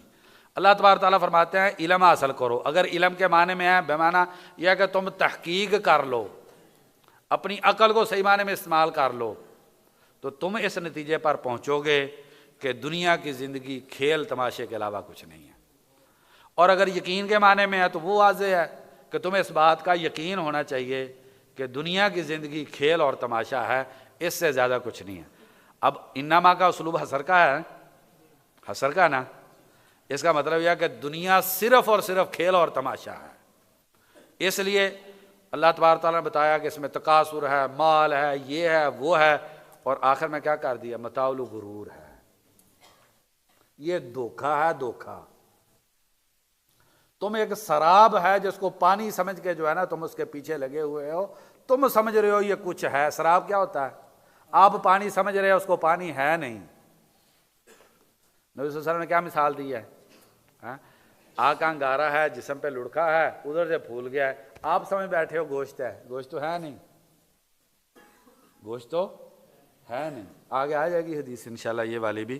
تو بہرحال اگر اسی حدیث کو انسان صحیح معنی میں سمجھ جائے تو جو ہے وہ انسان کے زاہد بننے کے لیے، انسان کے ورع والے بننے کے لیے یہی آیت جو ہے ایک کافی ہے۔ حالانکہ یہ موضوع، یہ آیت اور اس کے ملتے جلتی اللہ تبارک و تعالیٰ نے قرآن مجید میں کتنی جگہ پہ ہمیں کہا وہ اللہ کے بندو یقین کر لو، مان لو، تحقیق کر لو، یہ دنیا کھیل تماشا۔ اور اگر سمجھدار آدمی کھیل تماشا کر رہا ہو، پاگل آدمی ہے، بیوقوف ہے، وہی مغبون ہے۔ تو امام قرطبی رحمہ اللہ کہتے ہیں اسی کی طرح کل متاع دنیا قلیل ہے۔ اب قلیل صیغہ مبالغہ بھی ہے اور صیغہ صفت بھی ہے، ایسے ہی ہے۔ تو قلت کی انتہا بیان کرنا مقصود بھی ہے اور قلت کا دوام بیان کرنا بھی مقصود ہے کہ دنیا کا سامان، متاع کس کو کہتے ہیں؟ جس کی عارضی لذت ہو۔ اس بارے میں آپ جو ہے نا وہ محمد حسن جبل کی جو کتاب ہے المعجم الاشتقاقی الموصل للفاظ القرآن الکریم جو ہے، اس کا آپ جو ہے وہ تھوڑا سا مطالعہ کر لیں تو متاع وہ سامان جو عارضی لذت پر مبنی ہو اس کو متاع کہتے ہیں۔ تو اللہ تعالیٰ کہتے ہیں ایک تو متاع ہے یہ، اور اوپر سے ہے قلیل۔ کیا مطلب؟ انتہا درجے کا تھوڑا یہ مبالغے کا اور ہمیشہ کے لیے تھوڑا ہے، یہ صفت مشبہ کا معنی۔ تو یہ اب میں بات اب جوڑنے لگا ہوں، یہ دنیا اپنی ذات کے اعتبار سے دنیا کی یہ حیثیت ہے، کیا متاع قلیل ہے، ٹھیک ہے، یہ دنیا اپنی ذات کے اعتبار سے، اور دنیا متاع غرور ہے، دنیا کھیل تماشا ہے۔ آپ جتنی بھی قرآن مجید میں آیات ہے دنیا کے حوالے سے آپ ساری پڑھ کے کسی اچھی تفسیر میں آپ اس کی جو بلاغی دلالت ہے آپ ان پہ توجہ کر کے، یہ دنیا اپنی ذات کے اعتبار سے ایسی ہے، اگر آخرت کے مقابلے میں ہو جائے پھر کیا ہو جائے گی؟ اگر دنیا اپنی ذات کے اعتبار سے ایسی ہے تو پھر آخرت کے مقابلے سے کیسی ہوگی؟ اللہ تبارک تعالیٰ نے صرف سمجھانے کے لیے بطور مثال کے یہ بات رکھ دی ہے۔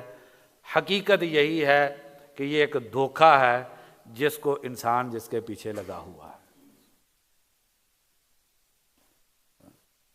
اور ہماری اس کے لیے پلاننگ کتنی ہے، کتنا وقت؟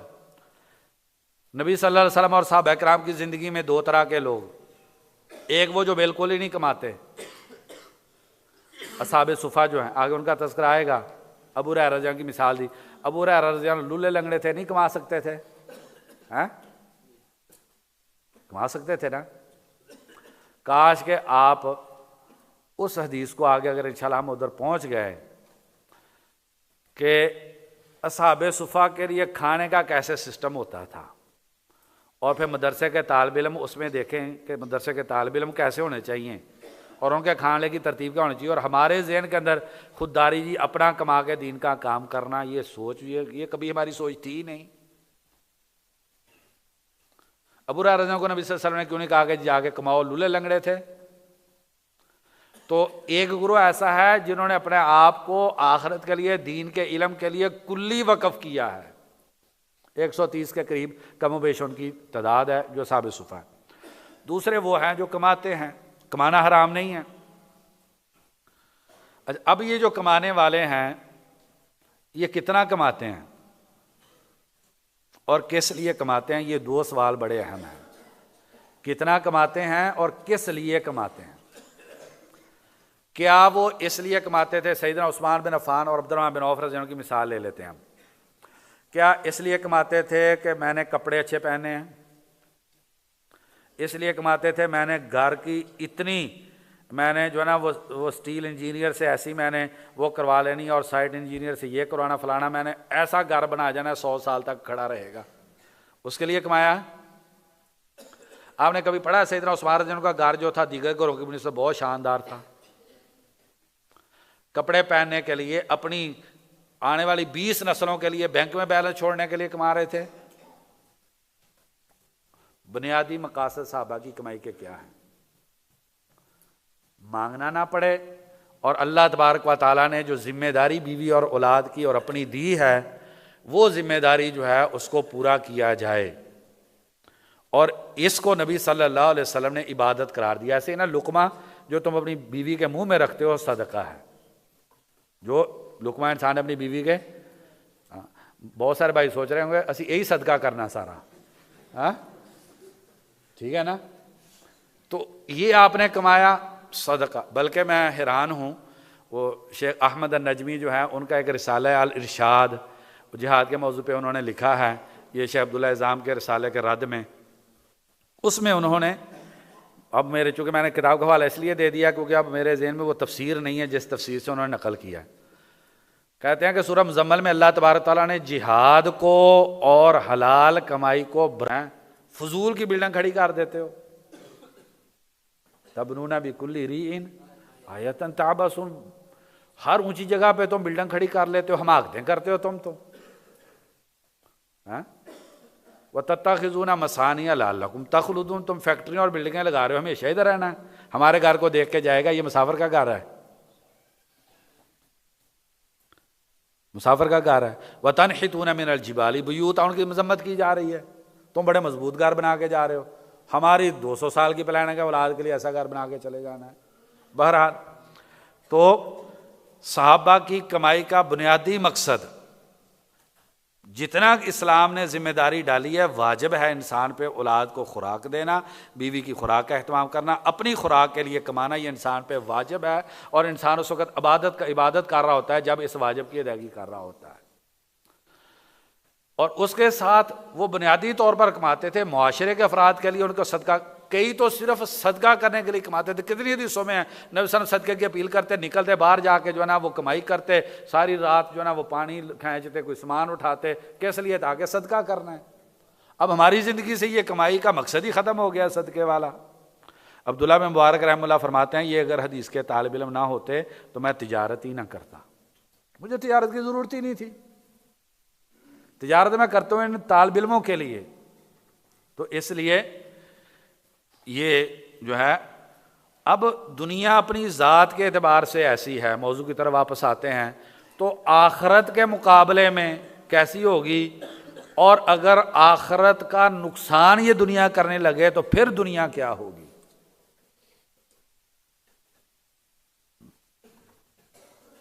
اب دیکھیں مسلم کے لفظوں پہ آپ نے غور کریں، مسلم کی حدیث کے فَلْيَنْظُرْ بِمَا تَرْجِعُ، کہ وہ انگلی کیا پانی لے کے آئی ہے اس پہ غور کر لیں، حکم دیا جا رہا ہے اس کو غور کر لیں، غور کریں کیا لے کے آئی ہے واپس۔ اب بتائیں اس ایک قطرے کے لیے پورا سمندر انسان برباد کر لے، عقل مندی ہے یا کم از کم مسلمانی ہے؟ اس سے بڑھ کے آدمی کہ میں طالب علم اور عالم دین ہوں۔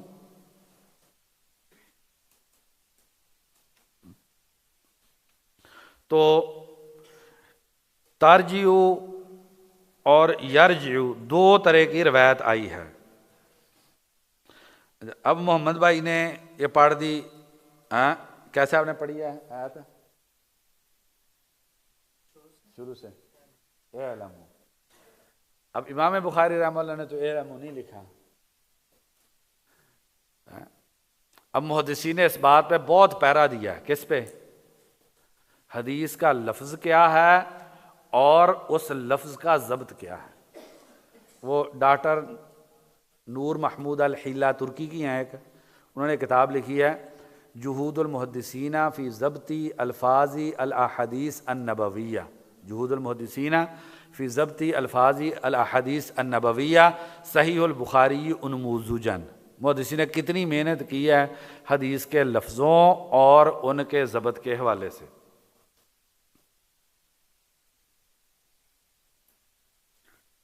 اب ترجیع ہے تو انگلی مراد ہے، اور یرجع ہے تو کون مراد ہے؟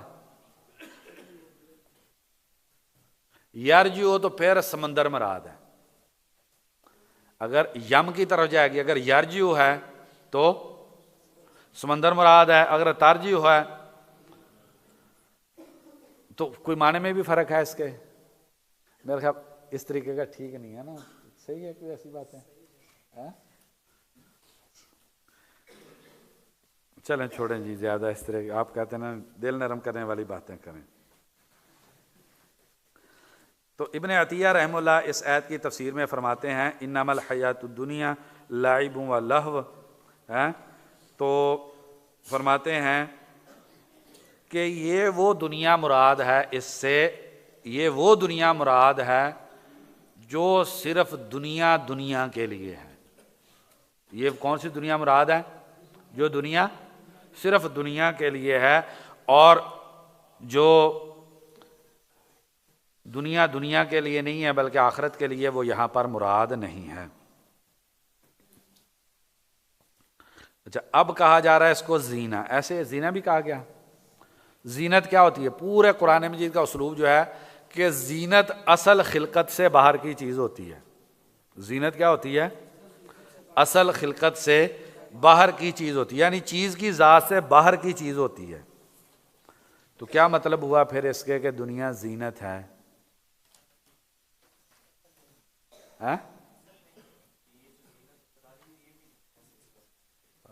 یہ جو اس دنیا میں رنگینی اور رعنائی نظر آ رہی ہے، یہ رعنائی بھی دنیا کی حقیقت کا حصہ نہیں ہے، یہ بھی ایک اوپر کی ملمہ سازی ہے جو تم کو نظر آ رہی ہے کہ یہ ایک زینت ہے۔ اور تفاخر ہے، تفاخر کس چیز میں؟ کتنے فخر ہیں؟ خاندانوں پہ فخر، خاندان انسان خود بناتا ہے، حسبوں پہ، پیسوں پہ، پتہ نہیں اولاد پہ تو کاثر ہے۔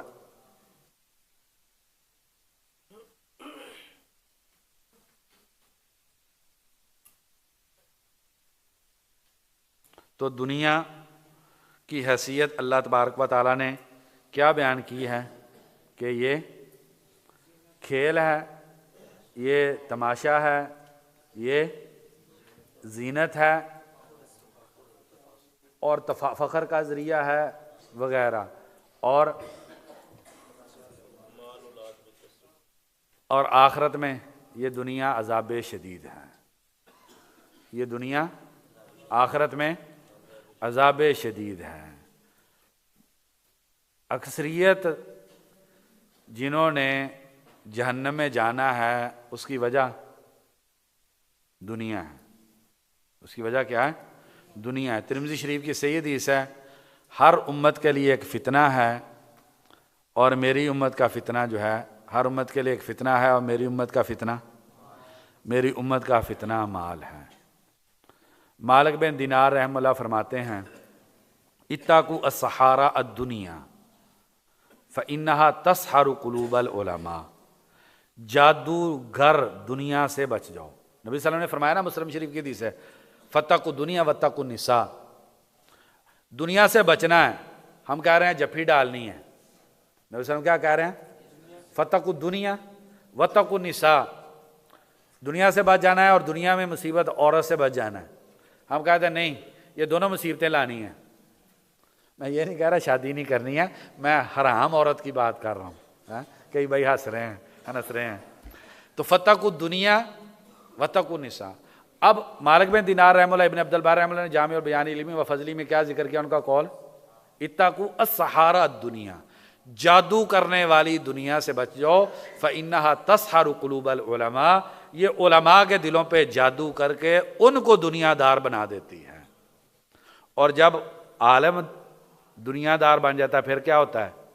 تو اس کا جواب سفیان ثوری رحمہ اللہ کے دوسرے قول میں ہے۔ سفیان ثوری رحمہ اللہ کیا فرماتے ہیں؟ المال داؤ ھذہ الامہ، پیسہ اس امت کی بیماری ہے۔ آپ بتلائیں کہ بیماری لانی چاہیے؟ ہم تو پوری پلاننگ اس بیماری کی کر رہے ہیں۔ المال داؤ ھذہ الامۃ اور والعلم طبیبھا، دین کا، قرآن و حدیث کا علم اس امت کا ڈاکٹر ہے جس نے علاج کرنا ہے۔ فرماتے ہیں کہ اگر بیماری ڈاکٹر کو لگ جائے گی تو علاج کون کرے گا؟ بتائیے، اگر بیماری ڈاکٹر کو لگ جائے گی فمن یعالج، تو علاج کون کرے گا؟ اسی لیے دنیا کی بیماریوں کا علاج نہیں ہو رہا، کیونکہ ہم بیمار ہو گئے، اس لیے علاج نہیں ہو رہا۔ غزالی فرماتے ہیں فساد الملوک بفساد الرعایا، فساد الرعایا بفساد الملوک، عوام کب خراب ہوتی ہے؟ جب بادشاہ خراب ہوتے ہیں۔ وفساد الملوک بفساد العلماء، حکمران تب برباد ہوتے ہیں جب عالم برباد ہو جاتے ہیں۔ وفساد العلماء باصطلاح حب المال والجاہ، اور علماء تب برباد ہوتے ہیں جب مال کی اور معاشرتی سٹیٹس کی محبت ان کے دلوں میں بیٹھ جاتی ہے۔ تو اس کا مطلب یہ ہے کہ کسی امت کے علماء، ان کی تصویر معاشرے سے آپ دیکھ سکتے ہیں، جیسا معاشرہ ویسے علماء ہوں گے۔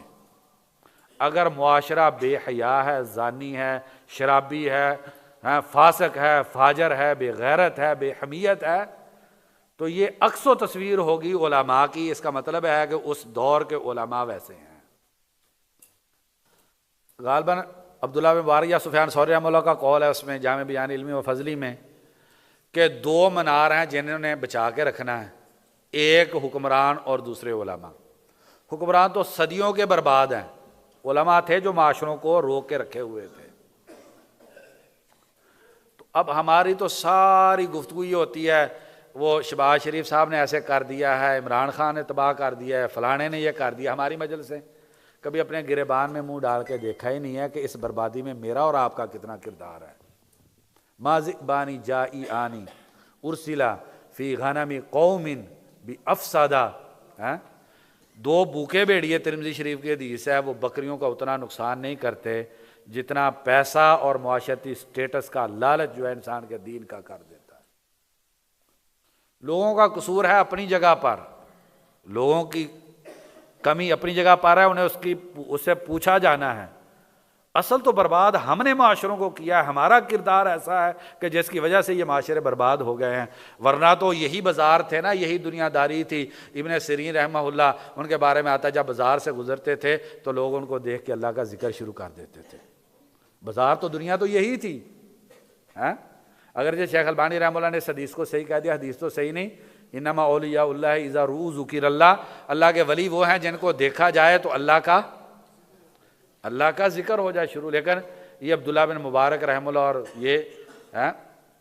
یہ جب ابن سیرین رحمہ اللہ وغیرہ بازار سے گزرتے تھے، ابغض البلاد الی اللہ، مسلم شریف کی حدیث ہے، تو وہاں کے لوگ اپنے کاروباروں کو چھوڑ کے ان کے چہرے پہ پڑنے والی نگاہ جو ہوتی تھی اتنا ایمان تازہ کر دیتی تھی کہ وہ اللہ کا ذکر شروع کر دیتے تھے۔ اور میرے اور آپ کو دیکھ کے کیا پیغام جا رہا ہے؟ میرے اور آپ سے معاشرے کی کیا تربیت ہو رہی ہے؟ ان کی بیماریوں کا علاج کیا ہو رہا ہے؟ ہم تو خود بیماریاں اتنی بیماریاں ہم نے کیا کسی کا علاج کرنا ہے؟ تو اس لیے بجائے اس کے ہم دوسروں کے بارے میں سوچیں کہ انہوں نے معاشروں کو برباد کر دیا ہے، مجھ کو اور آپ کو اس بات کی فکر ہونی چاہیے کہ ہمارا اس بربادی میں کتنا کردار ہے۔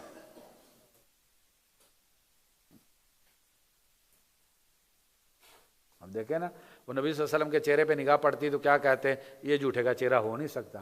میرے اور آپ کے چہرے سے دیکھ کے کسی کو پتہ چلتا ہے یہ؟ ہماری کیفیت اللہ تعالیٰ معاف کر دے، اللہ تعالیٰ معاف کر دے۔ ابن الجوزی رحمہ اللہ وہ سید الخاطر وغیرہ میں فرماتے ہیں کئی لوگوں نے صالحین کا لباس پہنا ہوتا ہے لیکن تنہائیوں میں اللہ تعالیٰ کی نافرمانی کرتے ہیں۔ تو پھر بڑے برے لفظ ہیں اسلاف کے ان لوگوں کے بارے میں جنہوں نے لباس تو علماء کا اور صالحین کا پہنا ہوا ہے لیکن خود وہ جو ہے وہ صحیح نہیں ہے، اپنا ظاہر انہوں نے اچھا بنایا ہوا ہے اور باطن ان کا برا ہے۔ کہتے ہیں کہ یہ لوگ اللہ کی آنکھ سے گر جاتے ہیں، یہ لوگ جو ہیں اللہ تبارک و تعالیٰ ان کو توفیق نہیں دیتا ہے۔ ابن رجب رحمہ اللہ فرماتے ہیں بدترین موتیں جو ہیں اس کی وجہ یہی ہوتی ہے کہ ظاہر اچھا ہوتا ہے اور تنہائی گناہیوں والی ہوتی ہے۔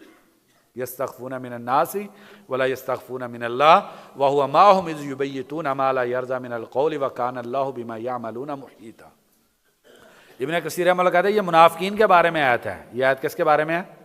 منافقین کے بارے میں یہ آیت ہے، اور میں اور آپ اس آیت میں رکھ کے دیکھ لیں، یستخفون من الناس ولا یستخفون من اللہ۔ مطرب بن عبداللہ بن شخیر رحمہ اللہ فرماتے ہیں جس کا ظاہر باطن، تین طرح کے لوگ ہیں جن کا باطن ظاہر سے اچھا ہے، یہ اللہ کے صحیح بندے ہیں۔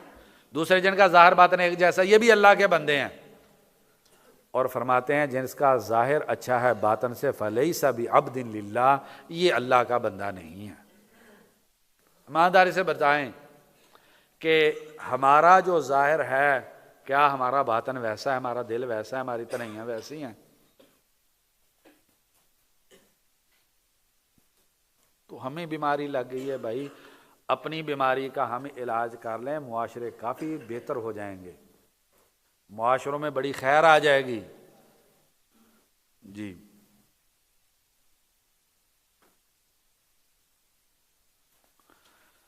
تو بہرحال کہتے ہیں کتنا برا ہے، ابن حجر رحمہ اللہ نے لمبی عبارت نقل کی ہے کہ جو گمان کرتا ہے میں بصیر اور عاقل ہوں اور پتھروں سے دھوکا کھا جاتا ہے۔ سونا کیا ہے؟ پتھر ہے۔ چاندی کیا ہے؟ پتھر ہے۔ پتھروں سے دھوکا کھا جاتا ہے، اور یہ حشیم سے یعنی ٹوٹی ہوئی گھاس، یہ پودے، یہ چیزیں ساری، حالانکہ اس میں سے کوئی چیز بھی اس کے ساتھ مرنے کے بعد نہیں جانے والی۔ کوئی ہے لے کے جاتا؟ جی پڑھیں، جی آگے پڑھ لیں کہ اسی پہ مکمل کر لیں، تھوڑی سی اس پہ بات کر لیں، اسی بھی اس پہ 10 منٹ میں پڑھ لیں میرے خیال کہ نہیں؟ جی اسی پہ پوری کر دیں۔ جی اسی پہ کہتے ہیں پوری کر دیں۔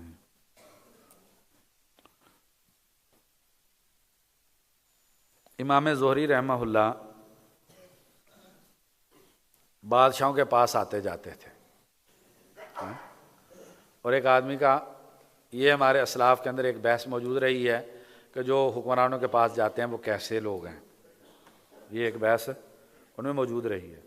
ہمارے اسلاف کی ایک بڑی تعداد ایسی ہے کہ جو حکمرانوں کے پاس جانے کو اپنی دینداری کے لیے نقصان والی چیز سمجھتے تھے، بلکہ کئی راوی ایسے ہیں کہ ان پر جرح اسی وجہ سے کی گئی، اکرمہ رحمہ اللہ ان پر جرح کی گئی ہے کہ یہ حکمرانوں کے پاس جاتے تھے۔ اور ہمارے اسلاف کا حکمرانوں کے ساتھ رویہ کیسا ہوتا تھا، تو وہ بہت مثالیں ہیں۔ حماد بن سلمہ رحمہ اللہ خطیب بغدادی رحمہ اللہ الجامع اخلاق راوی و آداب السامع میں غالباً اسی میں اس میں ذکر کیا ہے۔ گھر کے اندر ہے، کسی نے دروازے پہ دستک دی ہے، تو جی دیکھا تو بادشاہ کا ہرکارہ آیا ہے، جی بادشاہ سلامت آپ کو بلا رہے ہیں۔ تو کہا کہ میں نے تو نہیں بادشاہ کے پاس جانا، مجھے تو بادشاہ سے کوئی کام نہیں ہے۔ ہم بھی ایسے ہی ہیں نا، ہماری بھی کیفیت یہی ہے نا۔ ہمارے جو بڑے ہیں، جو ہماری جماعتوں کے عمراء ہیں، ان کی یہی کیفیت ہے نا۔ ہم جو مدارس میں پڑھا رہے ہیں، ہماری بھی یہی کیفیت ہے نا اسلام آباد میں اگر آ جائے۔ تو کہا مجھے تو اس سے کوئی کام نہیں ہے، میں نے کیا کرنے جانا ہے، اگر بادشاہ صاحب کو کوئی کام ہے تو آ جائیں۔ تھوڑی دیر بعد پھر دروازہ کھٹکھٹایا گیا، تو جی بادشاہ سلامت باہر کھڑے ہیں۔ انہوں نے کہا جی بادشاہ صاحب سے فرمائیں کہ یہ جتنا لو لشکر ساتھ لے گئے نا، پروٹوکول گاڑیاں ساری، یہ باہر چھوڑ دیں اور خود اندر آ جائیں۔ بادشاہ صاحب اندر آئے تو کہہ رہے میں نے سوال کرنا ہے۔ ان کا سوال کرنا، لیکن اس میں اسلام اور مسلمانوں کی ذلت نہیں ہونی چاہیے، ایسا سوال نہیں ہونا چاہیے۔ سوال کیا، جواب دیا، پیسے نکالے، یہ ہماری طرف سے نذرانہ قبول فرما لیجئے، یہ مسجد فنڈ ہے، یہ آپ کا فنڈ ہے، ایسے ہی ہوتا ہے نا، ہاں؟ تو یہ آپ کے لیے نذرانہ ہے۔ تو کہنے لگے مجھے تو اس کی ضرورت نہیں ہے۔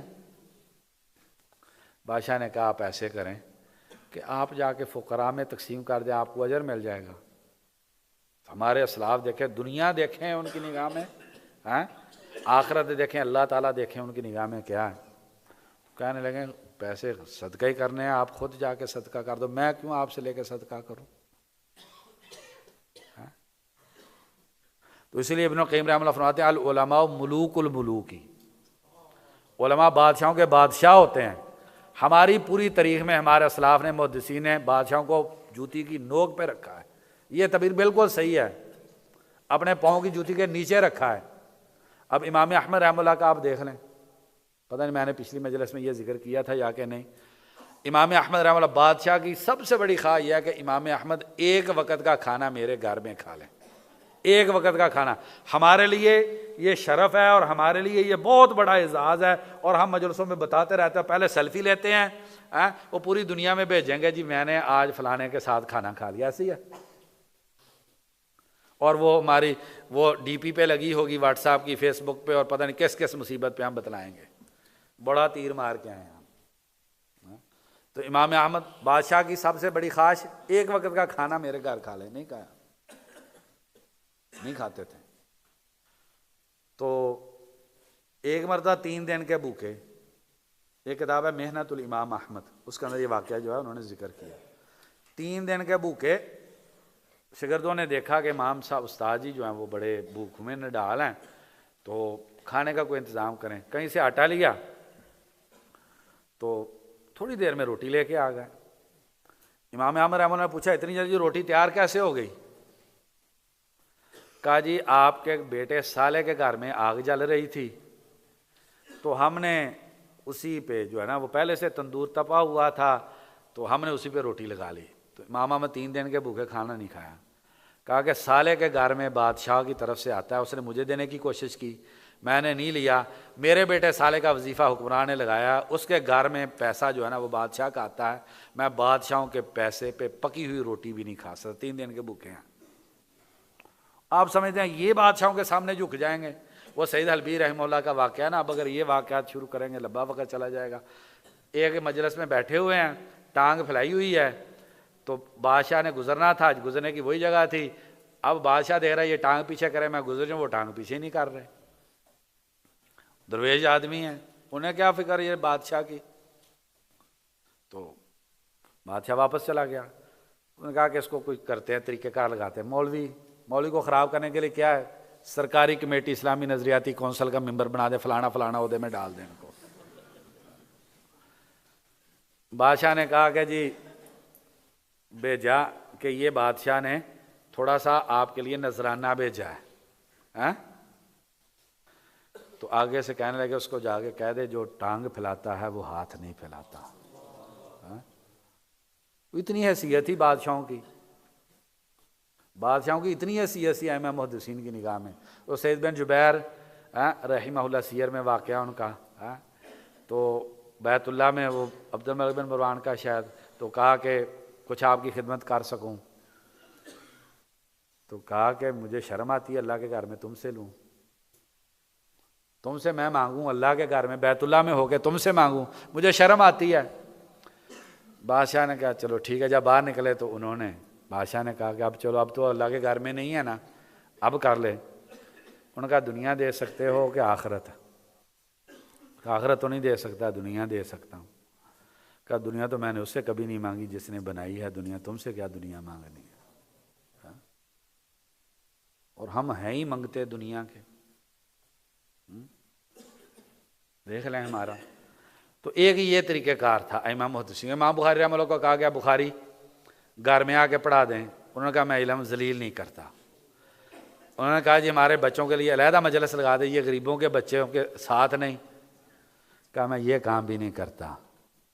اگر بادشاہ کے بچوں نے پڑھنا آ کے تو ان غریبوں کے ساتھ ہی بیٹھ کے پڑھنا پڑے گا. جس دن ہم یہ ہو گئے اس دن عوام ٹھیک ہو جائے گی. تو دوسرا گروہ وہ ہے جو حکمرانوں کے پاس جاتا تھا. ہر کا اپنا ایک فوائد ہے، ہر کی اپنی ایک سوچ ہے، خیر ہے دونوں میں. تو امام زہری رحمہ اللہ یہ آتے جاتے تھے. لیکن مالک بن دینار ان کے بارے میں کیا کہتے ہیں، انہی کا یا کسی کا بہرحال امام تہذیب و تہذیب میں دیکھ لیں، تقریباً ہر ترجمے کی کتاب جو ان کی اس میں یہ ان کے بارے میں لکھا ہوا ہے. ان کی نگاہ میں سونے چاندی کی وہ حیثیت بھی نہیں تھی جو اونٹ اور گدھے کی لید کی ہوتی ہے. یہ نہیں ہے کہ اگر حکمرانوں کے پاس گئے ہیں تو شاہ جی کچھ فرما رہے ہیں؟ اچھا جی. میں تو ان کی نگاہ میں پھر یہ نہیں ہے کہ جا کے اپنا دین بیچ دیا ہے. کیا کہتے ہیں؟ نعم الامیر علی باب العالمی و بئس العالم علی باب الامیری. وہ حکمران اچھا ہے جو عالم کے دروازے پہ ہے، اور وہ عالم برا ہے جو حکمران کے دروازے پہ ہے. تو آئیے ہم اپنے اسلاف کی زندگی کی طرف زہد و قناعت اگر اختیار کر لیں گے، ہمیں چاہیے ہی نہیں ہوگا کچھ، ہمیں کچھ چاہیے ہی نہیں ہوگا تو پھر ہمیں کس کے پاس جانے کی کیا ضرورت ہے. جیل میں ڈالیں گے تو خیر ہے، معاشرے میں جینے دیں گے تو خیر ہے. ابن تیمیہ رحمہ اللہ کہتا ہے اگر میں سونا چاندی ان کو دے دوں تول تول کے، انہوں نے جو مجھ پہ انعام کیا مجھے جیل میں ڈال کے، میں اپنے اللہ کے ساتھ اتنا جڑا ہی نہیں تھا جتنا اب جیل کے اندر آ کے جڑا ہوں. جتنی انہوں نے مجھ پر نعمت کر دی ہے میں تو سونے چاندی دے کے بھی ان کا شکریہ ادا نہیں کر پاتا. اور پھر کچھ نہیں تھا. سب سے کہتا ہے مشکل وقت مجھ پہ کون سا تھا، جب قلم وغیرہ قلم اور کاغذ لے لیے. کہہ رہے ہیں لیکن پھر قرآن مجید تو سینے سے نہیں نا کوئی نکال سکتا. تو میں نے قرآن مجید پہ غور کیا، اللہ تعالیٰ نے مجھ پہ وہ چیزیں کھولیں تو مجھے دکھ ہوا اپنی اس زندگی پہ جو میں نے علم میں گزاری، میں نے قرآن پہ کام کیا ہوتا. کون کہہ رہے ہیں؟ شیخ الاسلام ابن تیمیہ رحمہ اللہ. تو پھر نہ جیل کوئی مصیبت ہے، نہ جیل میں تکلیف ہے، اور نہ بکرے کی کڑائی پہ جو ہے نا وہ کوئی خوشی ہے.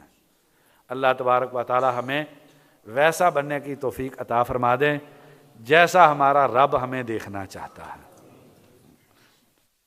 سبحان ربک رب العزت عما یصفون وسلام علی المرسلین والحمد للہ رب العالمین.